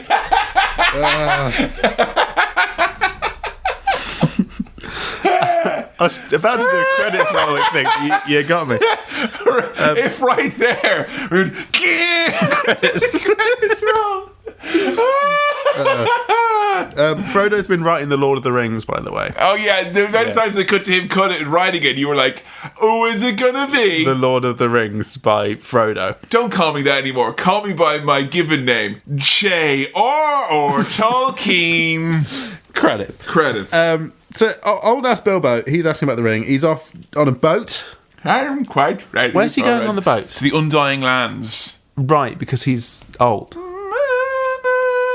And when you're old enough, you can just go to like a kind of... Is it like a retirement village? And then you see it. A great plain of silver. Where's Frodo going? White shores, green ever new. Because Frodo is basically what it's meant to be, but they don't really explain it here. It's explained in the book more, is that because an age is ending, the third age is over now, which means that was the age of all the rings, which means that the rings aren't working anymore, so the elves are leaving, and because Frodo was a ring bearer, it's kind of like, look, you have a free ticket if you want to come to the Undying Lands. That's why Bilbo gets to go as well, because he was a ring bearer. Right. And even in the extended, like Silmarillion extended bits, Sam eventually goes to the Undying Lands as well, because he held the ring for a very short period of time as well when he took it off of Frodo. But Sam becomes the mayor of Hobbiton first, and it runs the Shire and has a nice garden. Nice. So yeah, they're sailing off into the Undying Lands, and that's what Gandalf describes earlier when Pippin's like, "We're all going to die," and he's like, "Yeah, but dying's fucking mint, mate. It's so good." Yeah. HMV, got Argos. Got Nando's, got Zizzy, Costa, it's got Halifax, Benson's for beds. The whole lot. It's got it all, mate. You know, Yeah. It's not got Spudgy like though. That's Well, that belongs in hell. And then you see it, golden Woolworths stretches on for miles. Green, The all Woolworths price, has been- ever new. It's been shut down for years. Not in the Undying Lands. Then you see the glint of silver, the electronics boutique. And this bit is always quite emotional for me, because when I watched this movie with my dad, and because my dad likes boats, and then he turned to me and he goes, "And that's how I'd like to go." And he's like, my dad would like just to get on a boat and sail off into the Undying Land. So if my dad, like, once he's getting on in years now, is like, "Oh, we're going to go on a trip," and I'm like, "Oh, you're going to go on a boat?" Because if you are, I'm cancelling that fucking shit. Like, don't go dying on the boat, old man. You're not allowed to go out that way. You're not Bilbo Baggins. Right. Sam and Frodo, they hug, and Frodo does a little kiss on Sam's forehead. Very sweet. Very nice. Oh, kiss already, come on. Friendship they've got. Wouldn't you imagine how fucking he's going to regret that? He's going to go all the way to the Undying Lands. He's never given him a proper kiss. I know. You'll never know. Well, they'll meet in the Undying Lands, won't they? Yes. And then they can have their big kiss. I guess they have a proper kiss then. Yeah. You know? And that would have been a great time to end the movie there as well, Sam. It was, wasn't it? Yeah, but we didn't. No? Because then we go back to Hobbiton as well. And Sam very slowly walks over to his wife and he kisses his kid. And he meets his other. Look at you. Open that back up. Okay. Open it up. Open it up. I'd genuinely forgotten one of the false endings. It is, yeah. Right, yeah. So everyone's thinking they can turn off Cinema Swirl. Not yet. Not yet. You kept like teasing your Starway brain. No. Not yet. And then he looks at his wife and, and he goes, "Sam, you can't always go on living this way, torn in two. You have to make a decision and go on and live your life." "Well, I'm home." And then he very slowly walks into his house. Closes the door. And then he closes the door behind him. And then the camera ever so slowly fixates on that doorknob and zooms in. Didn't we start on the first film on a Hobbit door? We did, yes. Yes, it's all come full circle. And then... There and back again. The end! And we both went, it's over. Right, I'm closing this book. Sam, we started this adventure at lunchtime. It's now 9 o'clock at night. Is it really? It is. Fuck me. Fuck me. We've had our dinner, though, as well, though. Very lovely. I'll tell you what, though. I'm glad that we had the dinner when we did. I wouldn't have the energy to do this. No. Tell them what we had for dinner. Kevin made me a nice mushroom stroganoff. Did it was I know? Bloody lovely. A mushroom stroganoff, and I love it. I love a nice mushroom stroganoff. I was going to make a risotto, but it would have taken too long. So I thought we'll have a little bit of a stroganoff instead. It was delicious. My treat. That gets 5-star watch from me. Oh, very good. But don't think that that's what my review of this. Okay, Sam. It gets 4 hours out of a possible 4. Possible 5 out of a hours. possible 5. We did keep on, by the way, the 25 minutes of credits that have rolled after this for the extended we watched version. the whole thing. Whole thing. Yeah. I mean, in the background, but we still, left it on. Did you get a sense of finality from watching this? I did, yes. And to be honest, my feelings about it are kind of wrapped up in the feeling of, oh, this is all over now. Yeah, that is a great feeling, isn't it? I'm getting that feeling mixed up with how I felt about the film. I feel happy that it's done now. That your objective has been fulfilled. Yes, much like Sam and Frodo's objective. You've destroyed the ring. I've destroyed the Lord ring. of trilogy. Yes, my commitment to watching these films is over now. It was long, and it was a bit boring at points because there were so many epic battles, and as we've established, I don't get too engaged by those big battle sequences, and a lot of it was that. I don't think any of the battles in this are as good as the Battle of Helm's Deep from the previous movie. No. And you weren't even that keen on that one, were you? No. So... But there was some good character stuff. Is that more important than battles for you then, I guess, in this point where we're at? Yeah. And as much as there's hokey CGI stuff that I didn't like, there's ghosts and things. It's all quite interesting. It just drags on a bit. I know we watched the extended cut, but I think even the theatrical cut was 3.5 hours. Once you're past the 3 hour 20 mark, you kind of get delirious and it doesn't matter anymore. Oh, like it's I'd much rather watch a 3 hour 40 movie compared to a 4 hour 10. It's like you're there, you're there now. There's kind of the novelty value that this is the longest film I've ever watched and perhaps ever will watch. That is it, the longest? Yeah. Wow. I've not watched a film longer than 4 hours. In case, surely not. What film would there be that's that long? Das Boot is quite long. Is it? I don't think it's that long though. No. But I'm weighing up whether I liked it more or less than the last one. That's it. If you were to rank the Lord of the Rings movies, where would you rank them? I can't really remember the first one. It's been so long, and I've kind of... That doesn't say much for it, though, if it didn't stick with you at all, because you did watch it. I did watch it, and it kind of... they were all just setting off on their adventure, and nothing really happened of note, to me, at least. The second one, I remember thinking, that's long, but I thought it was okay. It was good. Yeah. Yeah. You did prefer the second one to the first one? Yes. Did you prefer this one to the second one? I've been thinking about that, and I'm not sure if it's any better or worse than the second one. It might be on par. I think the fact that it has... What's the broader perception? I don't want to get... The broader perception generally seems to be it goes 2-3-1. The 2 is the one that... That's something people say is the best. Yeah. This one is the one that won all the Oscars, and this one kind of has the feel-good factor of that. It's it ends. Yeah. Everything gets tied up. Fucking everything gets tied up. Long way around. We all get there in the end. And the first one is kind of an uphill struggle in the fact that it's introducing all stuff. But I think it's like the original Star Wars trilogies as well, is that people take the first one for granted. And that if you think about how important the first one is and that it introduces you to this world, I think the first one is a lot better than people give it credit for. Right. Similarly, I think the first one also gives you probably the most cohesive plot in terms of we're all here and we all end up here, we get split up. Yeah. Whereas this one is people everywhere coming back together, kinda, but even we were going between Oliphants and fucking giant spiders in different worlds, it felt like, and that's still quite jarring in this experience. I feel like I respect this movie. How so? I know that people will have put a lot of their emotion and time into this series. You're speaking very respectfully, and I think in terms of wrapping everything up and giving people a satisfying conclusion for people who enjoyed Lord of the Rings. Yeah. This would have been great. Was it... Were you satisfied by the end? Oh, yeah, I was totally satisfied. To the point where I was like, I'm so satisfied you could have taken away a lot of my satisfaction and ended this movie 20 minutes earlier and I still would have been very satisfied. I'm trying to be objective and see it as a broader thing. Was this movie a romp? Because there's so much... action, there's so many crazy things like big crazy monsters and ghosts and pirates and big elephants and big spiders and big things crashing up and all of that and loads of wacky characters and some genuinely funny lines. Is it a romp? It's a grum. A grump. Yeah, it's a grum. A grump. Which is not a bad thing. Yeah. The grum got through the door. Grum did get through the door. Yeah. I think it's all right. It's all right? Yeah.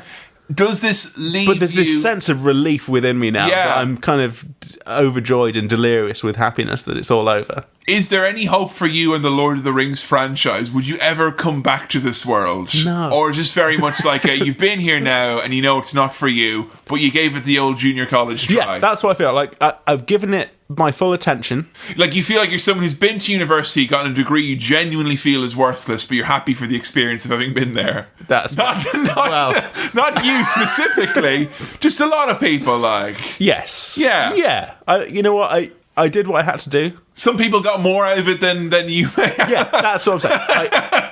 But by God, I was there. Yeah. I was watching it. I watched the full Lord of the Rings thing start to finish. I've even watched more than I had to.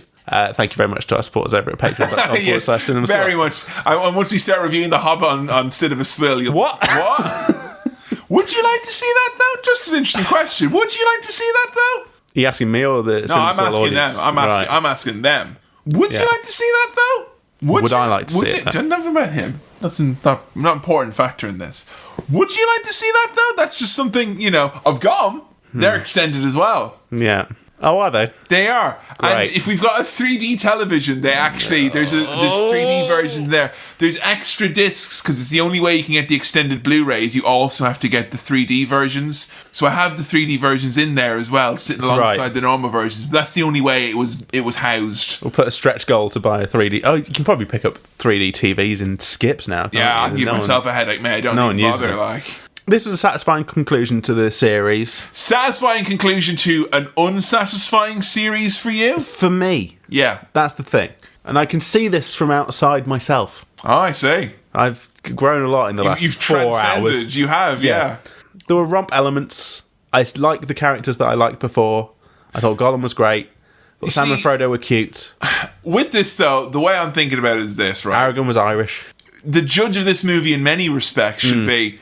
Let me look at this scenario for you. It's Christmas time, right? Maybe it's... What's the laziest Christmas day for you? Like, I don't know about you. We've talked about this before, but is Boxing Day busy for you or Stephen's Day? Do you do a lot of stuff on the 26th or is that kind of like a lazy... No, that's a lazy day. That's a lazy day. Yeah. It's Boxing Day. It's 2 p.m. You've had a decent meal. You're walking downstairs. Dad's popped on Lord of the Rings. Not the extended version, but just he's popped on any of the Lord of the Rings movies. Do you sit down and go... sure, fuck it, let's have a go. I can switch my brain off. I've been there. I know. Or do you go, no, thank you. On this laziest of days, well, maybe now, in which my brain does not need to be engaged, I will still say no. Or would, because that's the lowest hanging fruit. Come sit down with your old dad and watch Lord of the Rings. Would you say yes or no to that offer? That's no reflection on your dad. It's just the concept of it's not like I've loads to do today. Or I don't think he's a fan either. But in this hypothetical world, it's on Channel 4. You're at a loose end. It's come on. Yeah, it's on. Probably now I'd be all right with watching it in the background while I'm looking at my phone and doing other stuff. Well, you wouldn't be like, all right, let's do it. Yeah, no. You're not actually going to engage with it again. Probably not. Okay, but you're not going to walk away if you find it on your screen. No. I'm okay with it. You're okay with it? I think over time I've got to come to terms with The Lord of the Rings in that it's not for me. Yeah. But I see how it is appealing. Okay, dumb question it may seem like, but I do have to ask it. Go for it. Lord of the Rings or Star Wars? Star Wars. Why? It's better. Why? It's not as fucking long, and space is cooler than oldie worldy orcs and shit. There you go. Space is cooler. It is. It just is. It just is. Future stuff is much better than like oldie timey. This is interesting. I don't know if what I'm saying is true. No, but this is my gut feeling. I'm like, because it's space. Honestly, I feel that this is what this movie has to contend with. Though. In a way, they're similar because you still get weird, different races of aliens and things, and you get orcs and dragons. But 90s kids were brought up to believe that this, like Dungeons and Dragons, is like, and the whole kind of fantasy. This is like, Terry Pratchett, all this stuff. It's 70s and 80s. It's old. We're about whiz bang futuristic. I suppose for a lot of people, this is their equivalent of Star Wars. Yeah, this is like their big trilogy that they remember from their childhood. This was equally for you. This big. Is probably as big. Equally as big. Yeah. This was equally as big as when I saw the original trilogy when it came out in like '97 when it was re-released. When I saw those in cinemas, right. This was like as big in terms of the movies as enjoyment factor now. I think the hype of Lord of the Rings at the time was very palpable and was very, very amazing. And it was one of those rare instances of something that seemed to reach across social gaps and whatnot. Yeah. The most random people you would find out had read Lord of the Rings and suddenly cared about it. Whereas Star Wars, you could always have a look at someone up and down and be like, yeah, you've probably seen Star Wars. Like, that's why I was so shocked when you hadn't. Yeah. And that's why this podcast exists. So yeah, but I will say the rewatches of them, they leave a lot to be. I mean, no one needs a movie to be this long. No one needs it to be this long. No. Make it 2 movies. Honestly, whatever. It's more fun with a friend, as I said at the start. Yeah. Yeah. If you watched this on your own, you would have been away with it. It would have been fairies. Absolute ordeal. I wasn't like telling you stuff non-stop, but there was quite a few. We were able to laugh at things. Yeah. And I had you to kind of be my guide through even though I was still trying to shut up for most of it. Yeah, but if I just say, like, what's that person's name again? You'd help me out with that. You needed a reference point. Yeah, and that was useful to have. So I guess maybe in a group set, I mean, I've never really experienced this as like a bunch of people who love Lord of the Rings go and see Lord of the Rings. I remember same with Star Wars. I never had that kind of communal, we all love Star Wars all over this land. I remember, and we all love Star Wars.